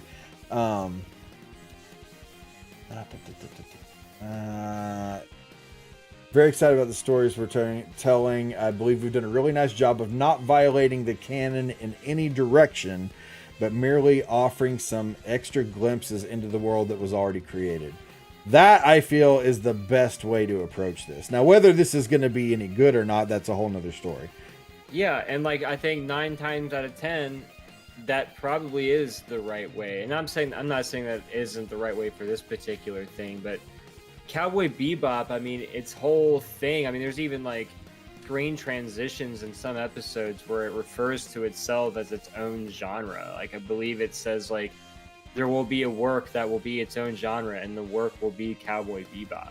You know, so it's like, it's already its own vibe, like, already. So to try to add on, or especially bring to live action or a remake in any kind of way, is almost impossible, because it was such a standalone, unique thing to begin with, that to almost replicate it is, I mean, I don't want to say it's borderline insulting, but it's not insulting, but it's just like, of all of the series to do this to, why would you pick this one? Because it's like gonna be the hardest one. Yeah. I mean, the fan base is gonna be the hardest fan base to appease. Like, you thought the Death Note people were pissed? Right. You know, like, and they are. They absolutely are. Yeah, like, I can only imagine, you know, I mean, maybe even myself are going to say about this show. And that sucks, because I feel like anytime that things like this happen, fandom needs to, you know, we need to go into it with an open mind and know that it's not going to be the original thing, but try to appreciate it for what it is. But if you're in the fandom, it's impossible to do that, regardless of whatever fandom you're in. I mean, whatever is passionate to you, it is going to be really hard for you to get an objective opinion on a remake or a reboot or a live action translations, when they have all typically had a stigma of them not being very good. Yeah. You know? So, and for them to center in on Cowboy Bebop, that is, I mean, it's such accessible to so many audiences and not just anime fans already. I mean, I don't know. It would just be tough to me. It'll be interesting to see where it goes, because, you know, and like you said, you take these properties that, like, this is like a god tier IP. I mean, people feel so strongly about this, that it's going to be insanely difficult to please the existing fan base. But then on the flip side of that, you've also still got to try to appease the new folks you're trying to bring in as well. It's a hell of an undertaking. But Yeah. It sounds like at least they've got a really solid handle on where they're wanting it to go. They're involving people from the original series, and they're definitely doing at least lip service to say that they're trying very, very hard to not violate the original in any way. There is a real life corgi, and for that I'm thankful. Yeah, I think that's better. If it would have been some sort of stupid CG corgi, that would have been ridiculous. But there's also no mention of Radical Edward in the cast list or anything of the show, which leads me to believe that either they're saving Ed for ideally like a second season or something that they have already hoping that they're going to make, or they're just leaving Ed out entirely. And if you're going to leave Ed out entirely, like, what? Like, that's a fourth of the show. Yeah. You know? Like, I don't know. Just weird. There's just weird things. I've been recently listening to a podcast in like anticipation of this live action show. Wait, there are other podcasts? I thought Beer Yeah. Clock was the only one. Well, we've got competition apparently, folks. Well, it's just a Cowboy Bebop one. Only nerds listen to that anyway. But it's it's these two fans of Cowboy Bebop, and they go by episode, and they have special guests in that have to do with certain parts of the episode. But this is all like in anticipation of the release of the show that's coming out. So they kind of make references to the show. Like I believe the podcast started in January. So I've recently only started. I think I'm on like episode 4 or something like that. But as they go along the pipeline, they talk more and more about insider stuff that they've heard from the show, or like any kind of interview stuff. And it's been, from what I've heard, at least I feel like everybody is putting their best foot forward to make it a good show. So I am hopeful for that. It's just, why you gotta take my animes and make them live action? Like, it just sucks every time. Name a live action anime that's good when the source material was already a praised anime. There's zero of them. Yeah. In my humble opinion. Oh, Sorry, sure. I'm on a tangent. It says here, we got under the skin of who the live action characters were going to be, he adds. I think that the poetic nature of the anime absolutely allowed for us to mine the archetypal nature of the characters and dig out deeper histories that we wanted to explore, and it answers some of the questions that the anime leaves you with. I think to just redo the anime will leave an audience hungry for something that they already saw. The anime did a great job. We don't need to serve the exact same meal. I think it would be disappointing if we did. Then, of course, we got a picture of the cast, which looks pretty rad. The one thing that I think was interesting, if you go ahead and you read on into the article, you see like John Cho, he talks about how he developed a walk that was like his Spike Spiegel walk. He's like Spike moves in a different way. So I wanted my movement to really give that same feel, and came up with his own walk that would kind of portray that. The thing that I think about too is like the way that the characters run. Like there's a lot of chasing that happens, obviously given the nature of his line of work, but excuse me, the way that they run and the way that those chases happen has a very specific feeling. I'll be interested to see how they play those things out. Also kind of curious, like how sexual they're going to make Faye Valentine too, you know, because I think that's something that, especially given the way that Netflix does a lot of their own like Netflix releases, that it's not like a movie they took from somewhere else or a show they took from somewhere else. They tend to lean really heavy into that. So I'm kind of curious as to how they're going to treat that. But well, like I think I read an article about how there was some parts of the fandom that when they saw the casting for Faye, they were like up in arms about how it did not reflect the original character. Because, you know, obviously Faye Valentine is supposed to be the sexy anime chick with, you know, every sexy anime chick is the most unrealistically proportioned person. Right. You know, so they like kind of mentioned that in the article. And so like Faye Valentine's supposed to be tall. She's supposed to have like huge boobs and a skinny waist or whatever. But they like the people of the show realistically decided that if Faye were to be a real person, she would be kind of more on the petite end, but still kind of a badass and sassy or whatever.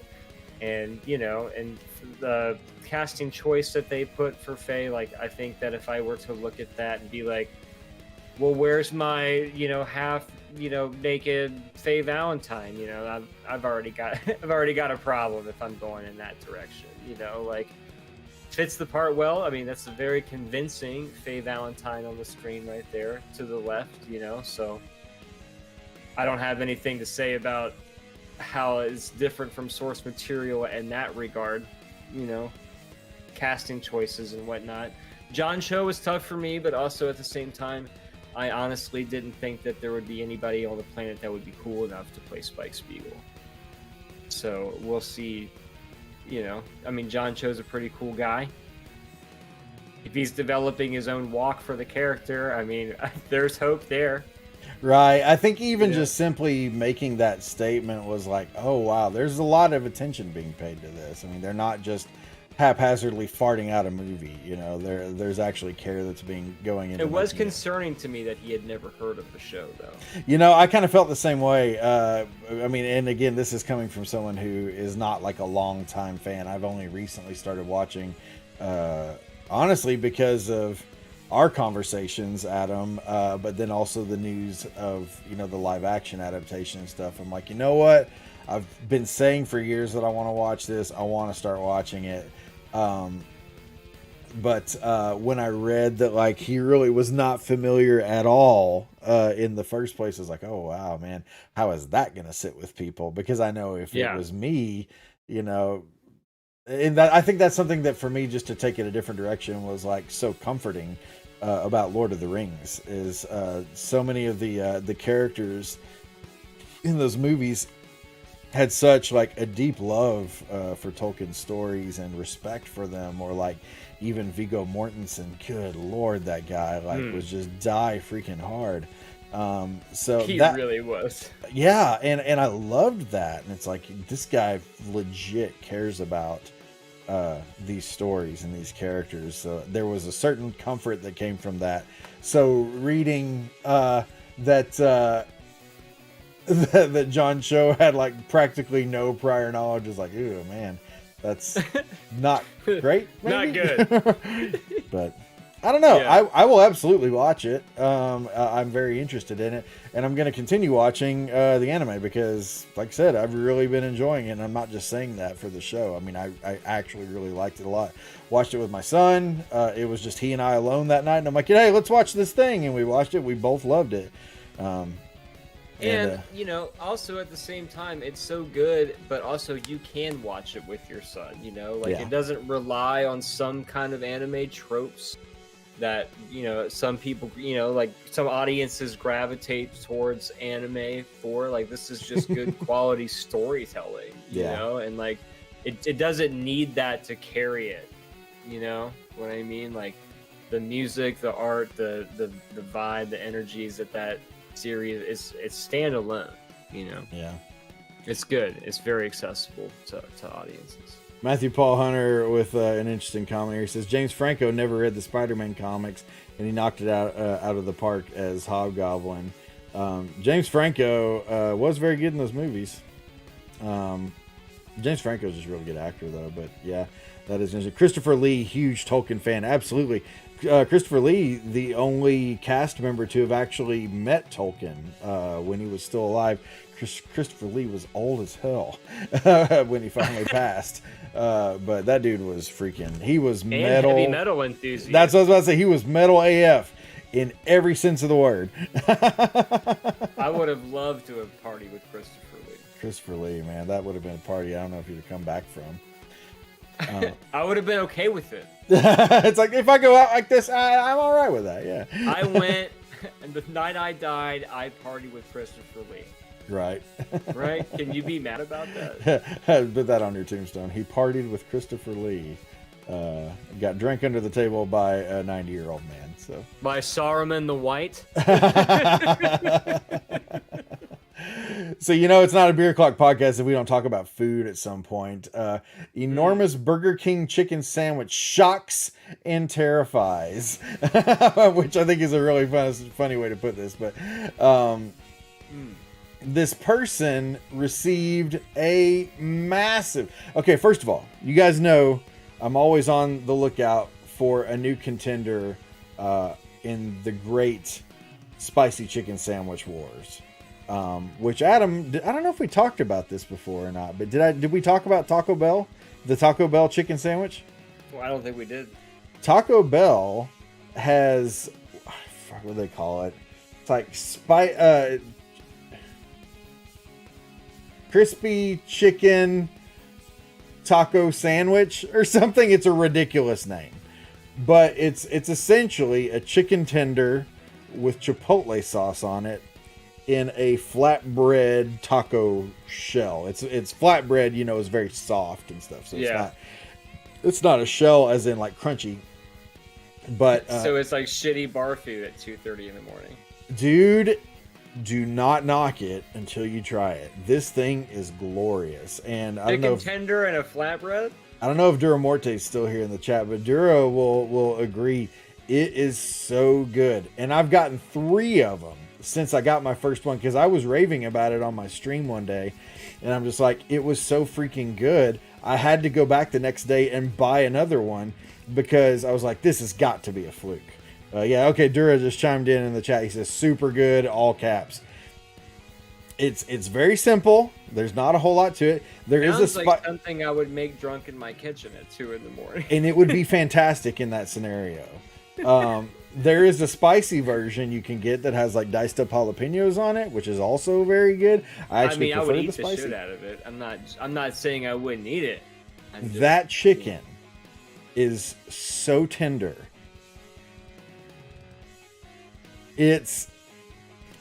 I honestly, like, as far as the quality of the chicken itself, now I'm not going to say that it's better than all the other spicy chicken sandwiches out there, because the chicken itself is actually not spicy. Really, the only spicy element is the jalapenos. But the quality of the chicken. The quality of the chicken, I would put at the top of the list. That's a bold claim coming from Taco Bell. Really. But I will absolutely challenge you to try one. But yeah, it's like crispy chicken sandwich taco, something stupid like that. But Taco Bell's horrible with names anyways. But anyways, I'm gonna show Adam can't hear these things. I've had so many of these. Oh, actually, I should pause the music. I'm gonna show a video of this ridiculous sandwich. What the hell is that thing? That thing is fucking huge. Oh my god. It's not supposed to be that big. Look at the size of this thing. I've had so many of these. That is a big ass chicken sandwich. How did it even fit in the bag? What the hell is that thing? That thing is fucking huge. How much of the chicken it's not is supposed that? to be that big. Right? It's No. like that's like a whole I've had so chicken. many of That's like these. 2 breasts piled together into one. Right. It's like Am I or eating did like 70% of a whole the hell chicken is that in this did sandwich? 3 breast patties stick together and they just fried them, It's breaded not and supposed fried to them be all that together big. or something like that? No. So I've this had so isn't many of one that these. they're coming out with. This was just someone's chicken sandwich. This is just one person's chicken sandwich. Yeah, Man, so no. you know everybody at the restaurant was like, "Look at this shit!" when they were making it and putting it in the bag. Like, oh Yeah, man, whoever I've- was I've running the worked- fryer that day, either just does not care about their Care. job and was just like, let's just get this out the door, or I they assure were, you, it's number one. or they were just like, we are gonna fuck this dude up with chicken. And it's like perhaps both. you pull it out of your bag and it's like, holy crap! Come to find out, it was just breaded to the end of the world. Because if you cut it open, it was not like, that much chicken. It was just like a lot of breading and then some chicken on it. But that has to be an insane amount of breading. So I wonder, like, who's the person who put that in the bag? But A hero, a nameless hero. okay, if you got that, oh my gosh, Jim. Yeah, you would either never poop again or you would only poop for the rest of your life after eating that thing. The Burger King Chicken is a great chicken sandwich, I'll say. And I know a lot of people like to hate on Burger King. I actually kind of like Burger King, but I enjoy the chicken. I don't get it with lettuce because fast food lettuce just blows donkey balls. But it is very good. If I got one that big though, I would take a knife to it and cut it in half because I would you'd assume have to, I would assume that it's not cooked all the way through or something Absolutely. like that. But for sure. either way, that is a beastly chicken sandwich. And how in the world did someone get a hold of that or Now- sent that out the door? I will say that I have consistently ripped on Burger King in the past as not being a good franchise, but they have recently come out with that garlic chip cheeseburger, What? whatever. What? So I've gotten it like twice, and both times it was like the slam. And Really? I haven't gotten anything else from Burger King in years. But that burger, like the commercial sold me, right? Like I've got to go get this thing. It sounds amazing. Wow. Like, it is Burger King though, but I could be wrong. And it was one of those times where I Dang. was like, this is a delicious ass cheeseburger. So Burger if you King's get the fries, one with the I garlic feel chips like on it. I'm gonna have to get that because I love anything garlic. You have me sold at garlic. Oh, it is the whoop. But I love Burger King's French fries. This isn't a Burger King thing or anything like that. But this is Please a sponsor brutal us, chicken Burger King. sandwich. Yeah, sponsor us, Burger King. If they sponsored us, hell yes, I would do that. I want some Burger King's French fries. I want me some Chickings. Want me a Bacon King in there somewhere. Heck yeah. But And some dipping sauces. and some dipping sauces. But yeah, that's a pretty insane chicken sandwich either way. But yeah, if I'm just trying to imagine how would I react if I pulled that out of the bag. Oh dude, I wish I would have thought about this before we went live. Do you know who Review of the Week is, or Review Bra on YouTube? I do not. He's this guy who looks like an 80-year-old man. Well, he presents himself like an 80-year-old man because he has his hair slicked, combed over, and he wears these suits that are like a size too big for him, and he's a skinny little guy. But anyways, he's got like millions of followers on YouTube. Very, very well. Of course he known. does. Apparently not by you, Adam. wait a minute. Now I do feel like I know who this person is. Let's actually, I'm going to search for this on YouTube and see if we can bring this up. But Review Bra, was it Review of the Week? Frick, what Unless was it? I'm thinking of the Be a Man guy. Be a Man? All right, I'm gonna. Oh, here we go. Okay, I'm bringing up the video. I'm going to leave the sound off because you can't hear it, and we're just going to talk over it here. But Review Bra, he ordered. Oh shoot! Damn it! I've screwed it up. What did I do? He ordered apparently. Okay, this is not the same person. He apparently ordered the new spicy chicken sandwich, or no, I'm sorry, classic chicken sandwich from Buffalo Wild Wings. And what he always does is he explains going into the video like what the food item is, what's on it, and goes into detail, just kind of setting the scene for whatever this food item is. And it's always like fast food stuff like that. Like, yeah, I'm sure he's probably done other things too, but like, he's like right now he's explaining it's $5.99. You know, you got a chicken patty, and then there's like some sauce on it, and then you got your pickles, and then your bun, and blah blah blah. Well, Review Bra, he orders, and if you may have noticed, actually, I'm going to not full screen The this here for a video that second. you have has subtitles, so at least I'm able to follow along.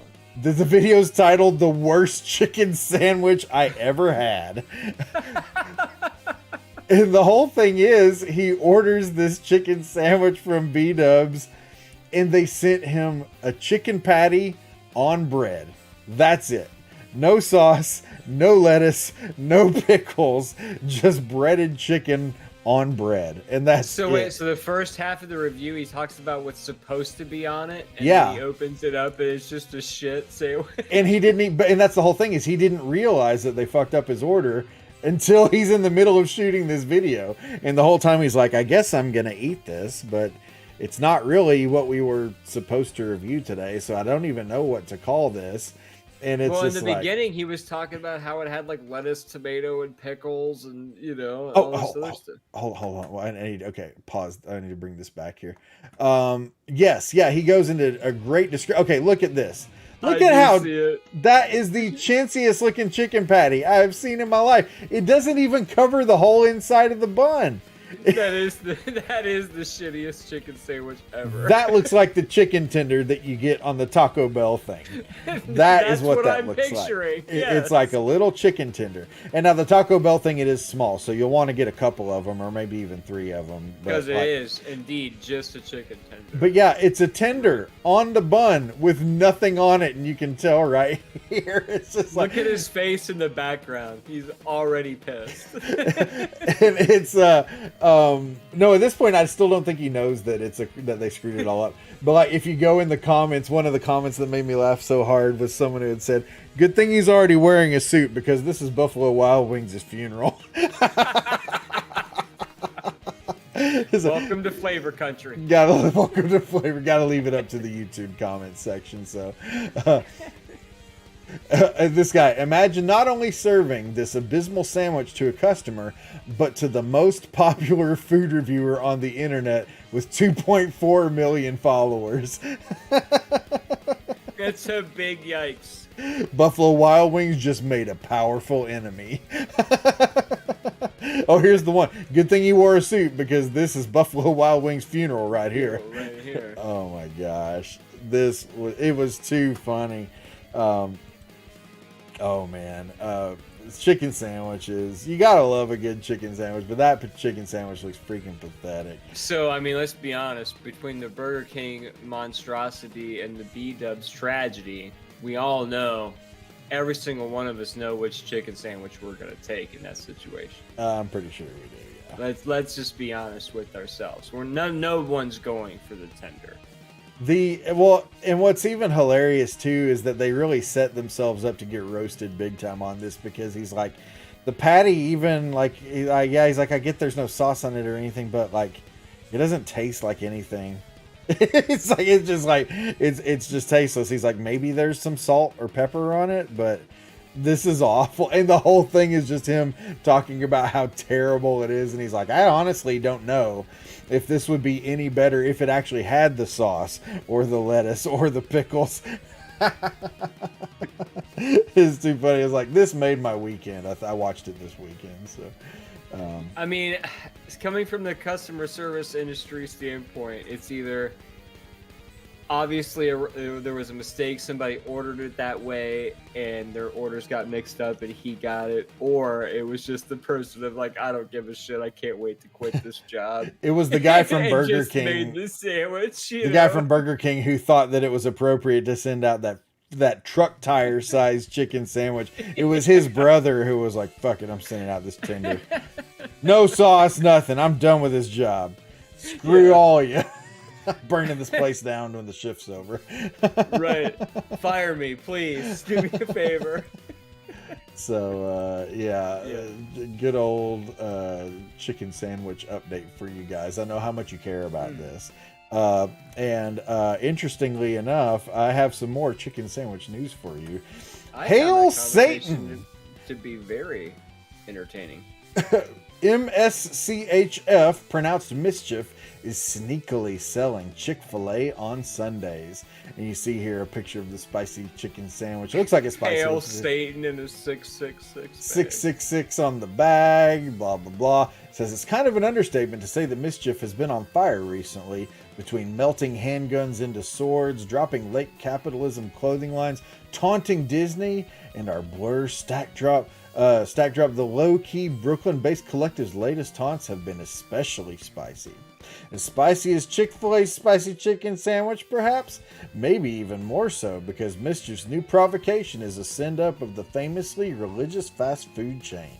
And basically goes on to describe how it has the policy of being closed on Sunday because their founder was a Christian, and says was a very staunch Baptist, and his family is no less religious, and how they're closed. I don't know what Sunday mischief is. I've never heard of them either, to be honest with you.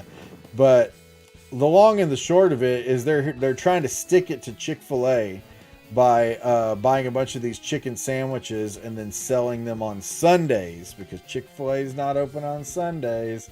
Right. But the whole situation breaks down a little bit when you realize they couldn't do this if they weren't buying all these sandwiches from Chick-fil-A in the first place.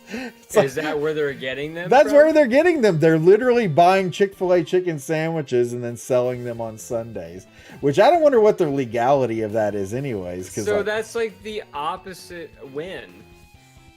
Right? Like you're feeding the monster by trying to tell them fuck themselves. You're so wrong with your Christian values money. and not being open on Sunday. We're going to buy a whole bunch of your products and then turn around and sell them to other people. It's like, do you understand how capitalism works? Yeah, that's not how you do it. You're supporting your enemy. And it's like they have a website where you can apparently like order delivery of their chicken sandwiches, and there's a whole thing of like how they're like just dunking on Chick-fil-A. And the whole time I'm reading this, and all I'm thinking was, dude, you had to buy this stuff from Chick-fil-A because they're not making their own chicken sandwiches. That wouldn't make any sense. I thought they would be making their own chicken sandwiches. No. Yeah, so super stupid activism here, if you ask me. So how stupid is the guy that works for Mischief that has to go pick up the chicken sandwiches from Chick-fil-A? Right. I just imagine this guy walking in there with like devil horns and like a 666 on his arm or something like that. Yeah, I'll have 200 of your spicy chicken sandwiches. Screw you guys. And they're like, we had our biggest sales ever today. Oh man, I hope the Mischief guy comes into my restaurant. I could use a bonus. Yeah. You know. So who the heck thought that was a great idea? I have no idea. But yeah. Sticking it to the man, but not really. But not really. So one more food topic before we move on here. It says Taco Bell tests 30-day taco subscription to drive more frequent visits. Basically, it's a thing where you pay like a monthly subscription fee, and that entitles you to like a free item every day or something. Now, it's not like you can get like a whole order for free or anything like that. I'm sure there's probably like a kickback value-wise from what you get. But let's see here. The cost of the pass ranges from $5 to $10 a month. And it's basically going to get you free stuff throughout the month here. I think it's an interesting idea, especially the thing that this made me think of was back when I worked in the mall when I was in college. There was the food court in the mall, and 90% of the stuff down there was awful.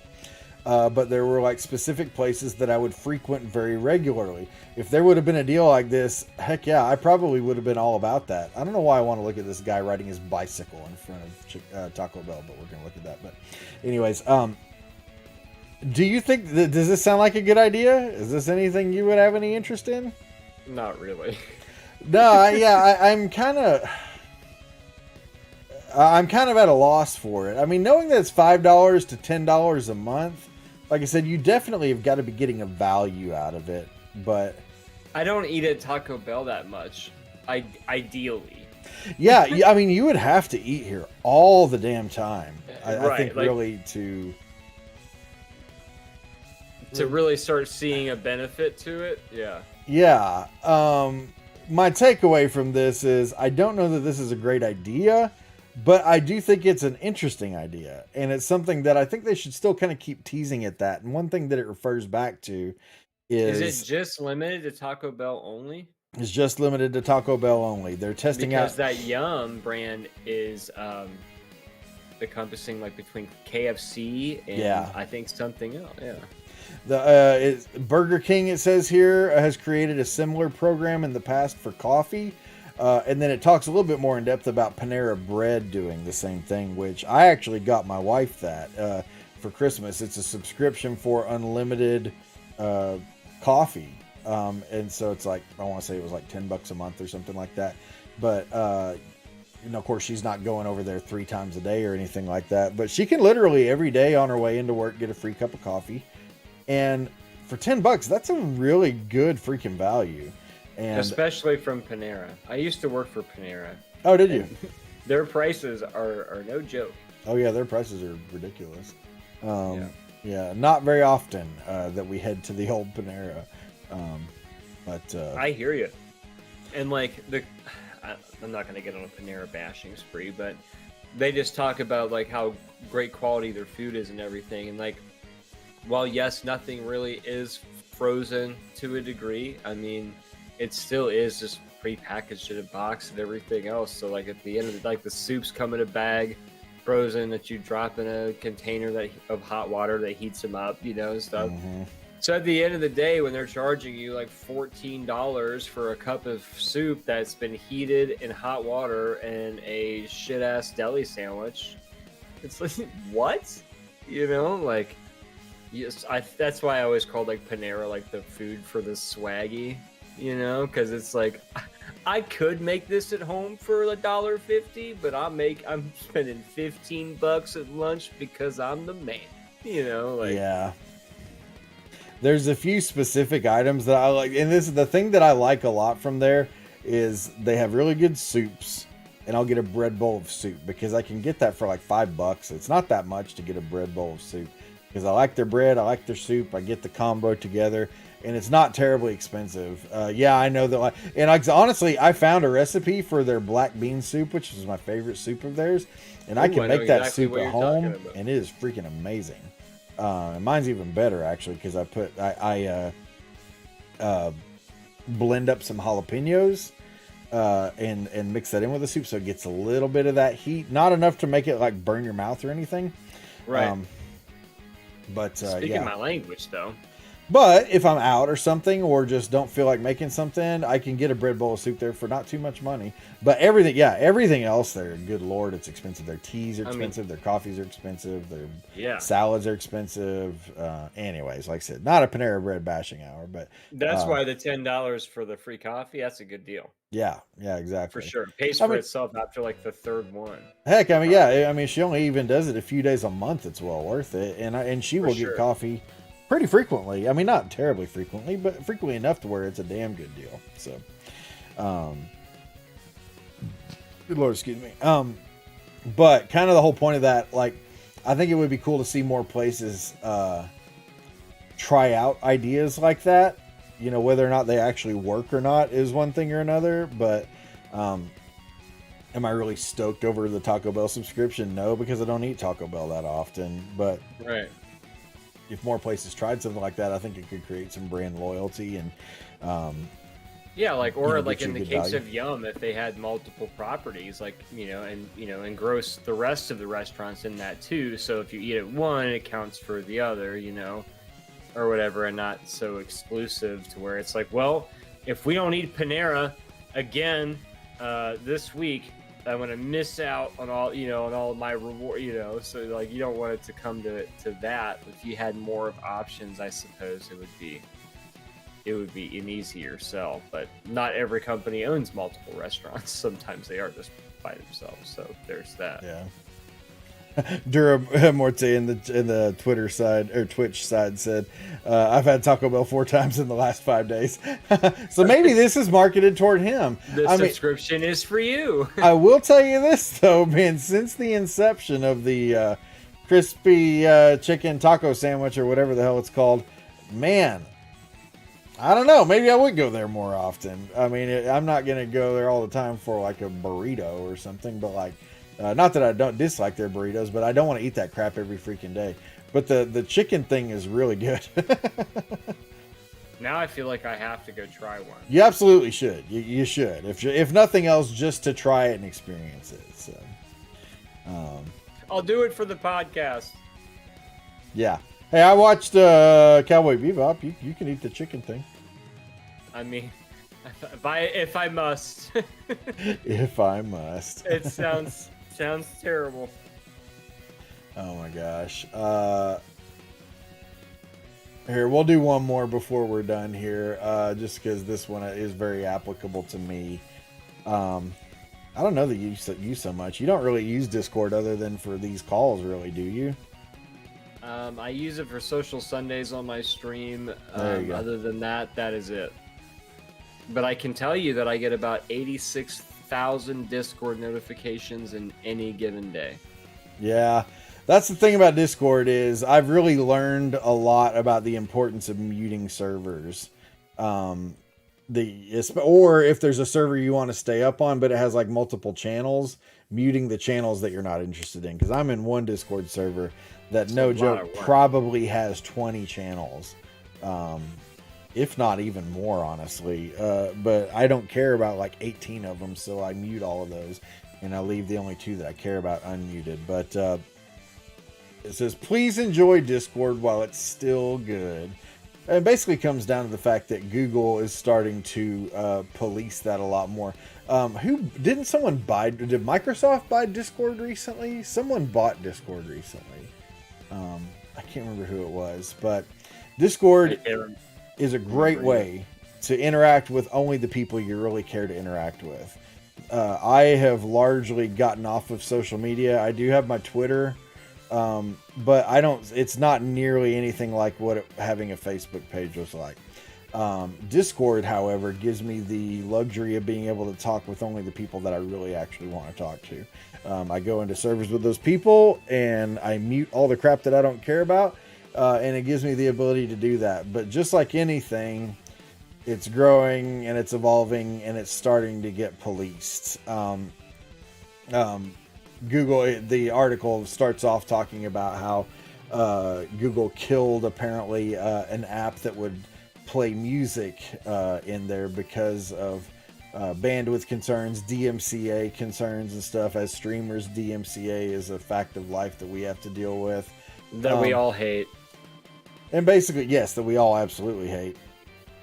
And goes on to talk about how Discord has become so huge, and especially in the pandemic, that now it's getting all this attention and it's going to start to get ruined because of that.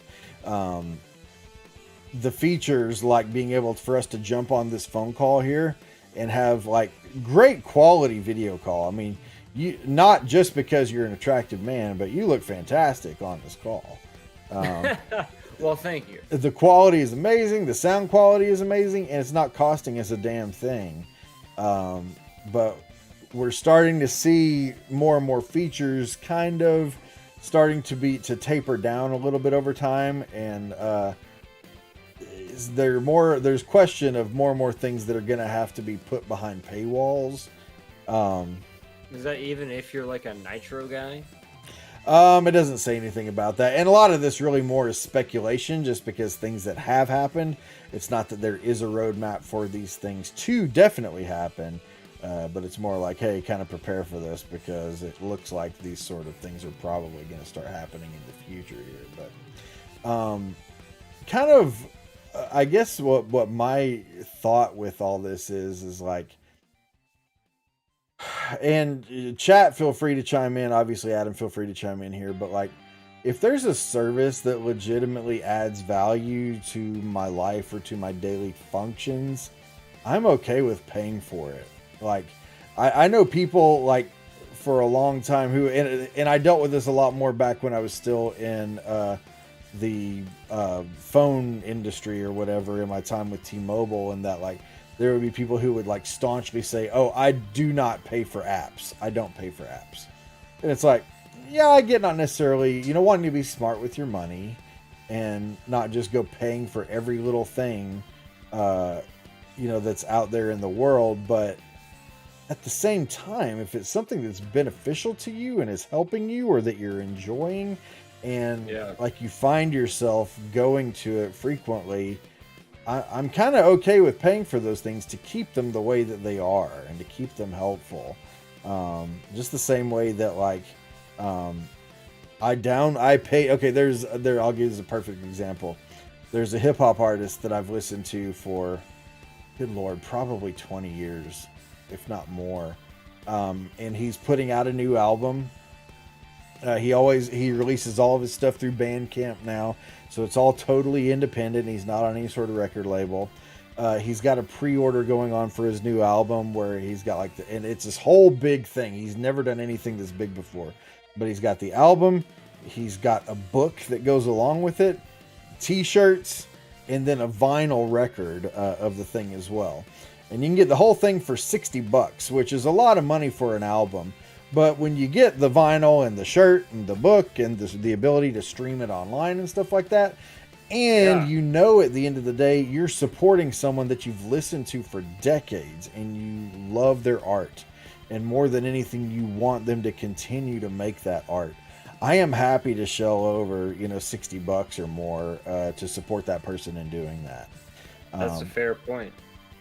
Especially when you take into account how much did it cost him to make all of the stuff that he's sending. So it's not like he's, you spend the $60 and he's able to retire. You know what I mean? Right. Like, yeah. So it's pretty cool that stuff like that happens, because that takes a lot of hope. That to do all that. Right. Like, man, I hope that these really sell, because I'm invested a lot.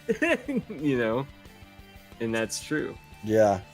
It's it is, well, just like honestly, any of us, independent content creators, we're kind of in the same boat in that like we're investing time and money into making our streams and making podcasts and all that. And not really investing anything necessarily into the podcast. We're just using the stuff that I'm already using for streams.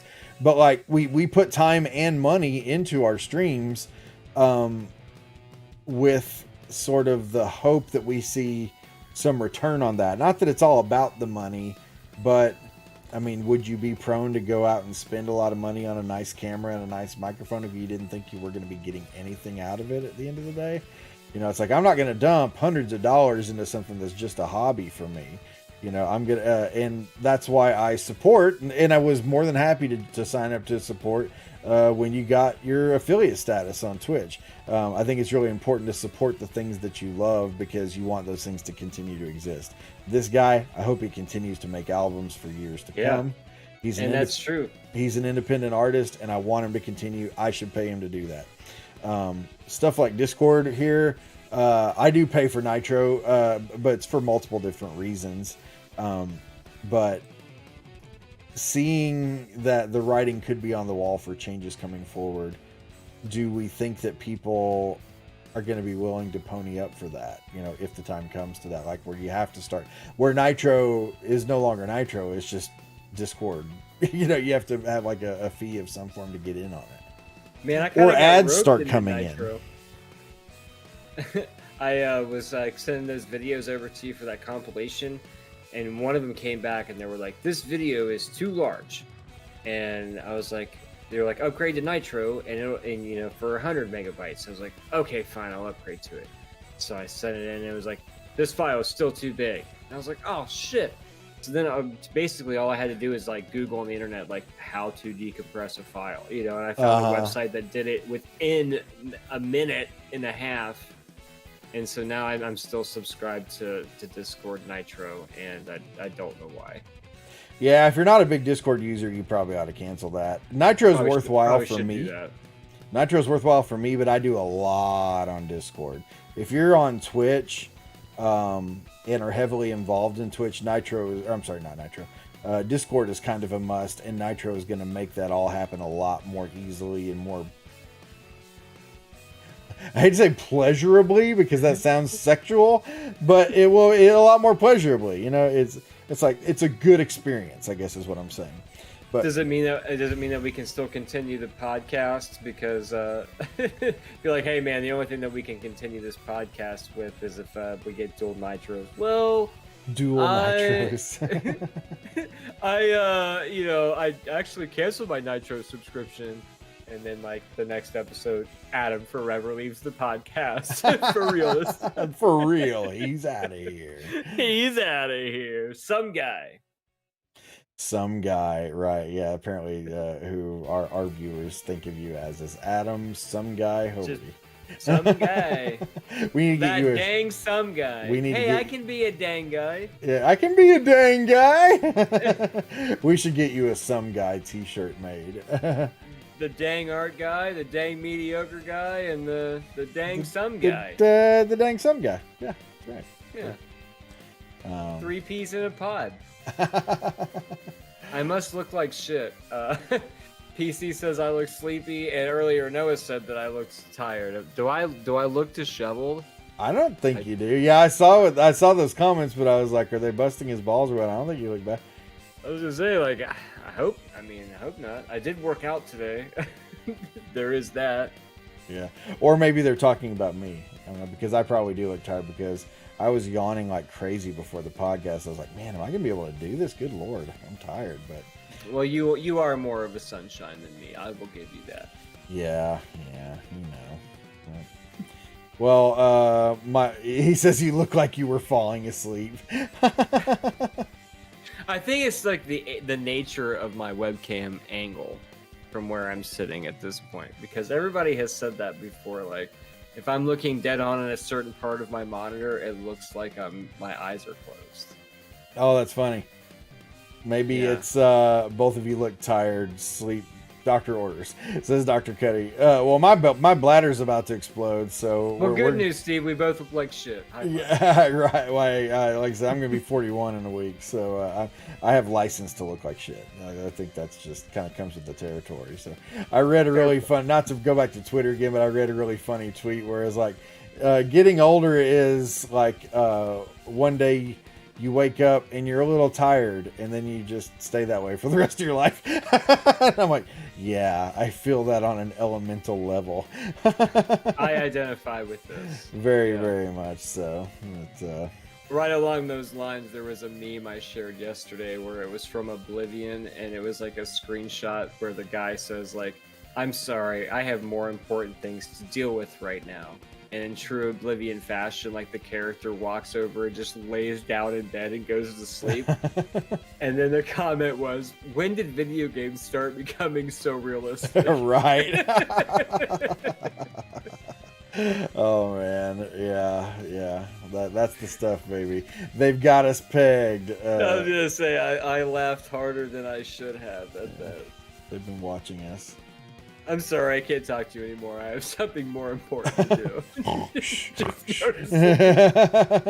I have more pressing matters. Right.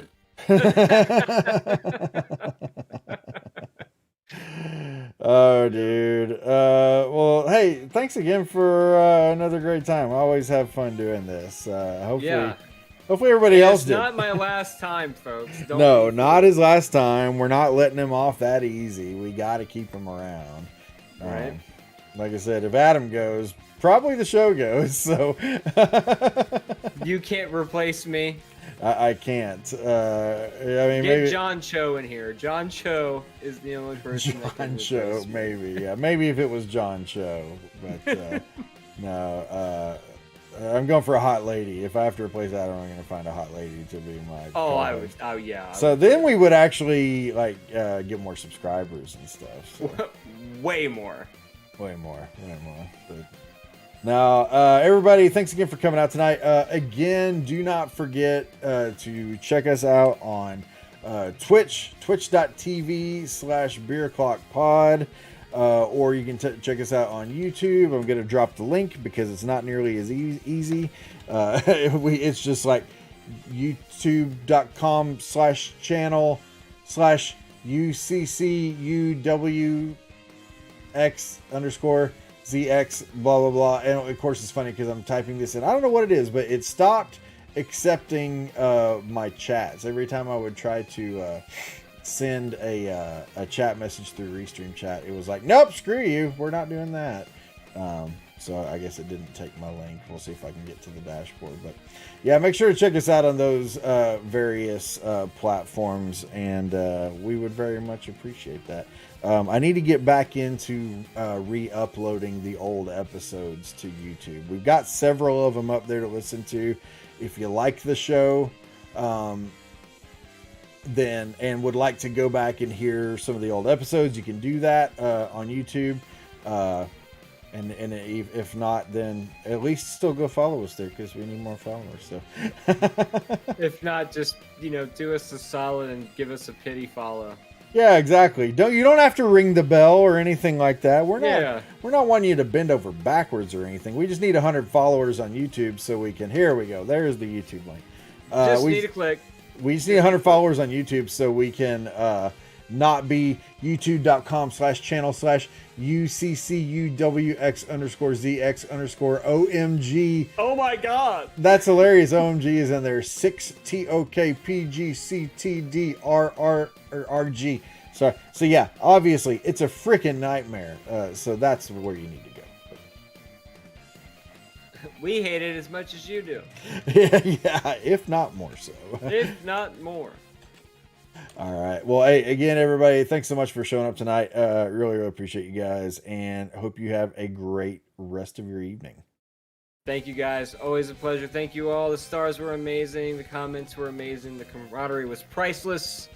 We'll see you again in ideally a few short weeks. Ideally, yes. We'll keep our fingers crossed for that to actually happen. So keep an eye out for more Hot Take Cowboy Bebop.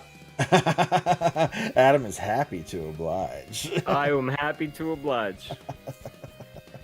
It's funny because it's like my bladder knows when we've hit the 2-hour mark, and it's like, give me your attention. You have trained it well, sir. You've had 2 beers. Empty me. Empty me. Empty me. I do like the fact that Android Coitus was brought back.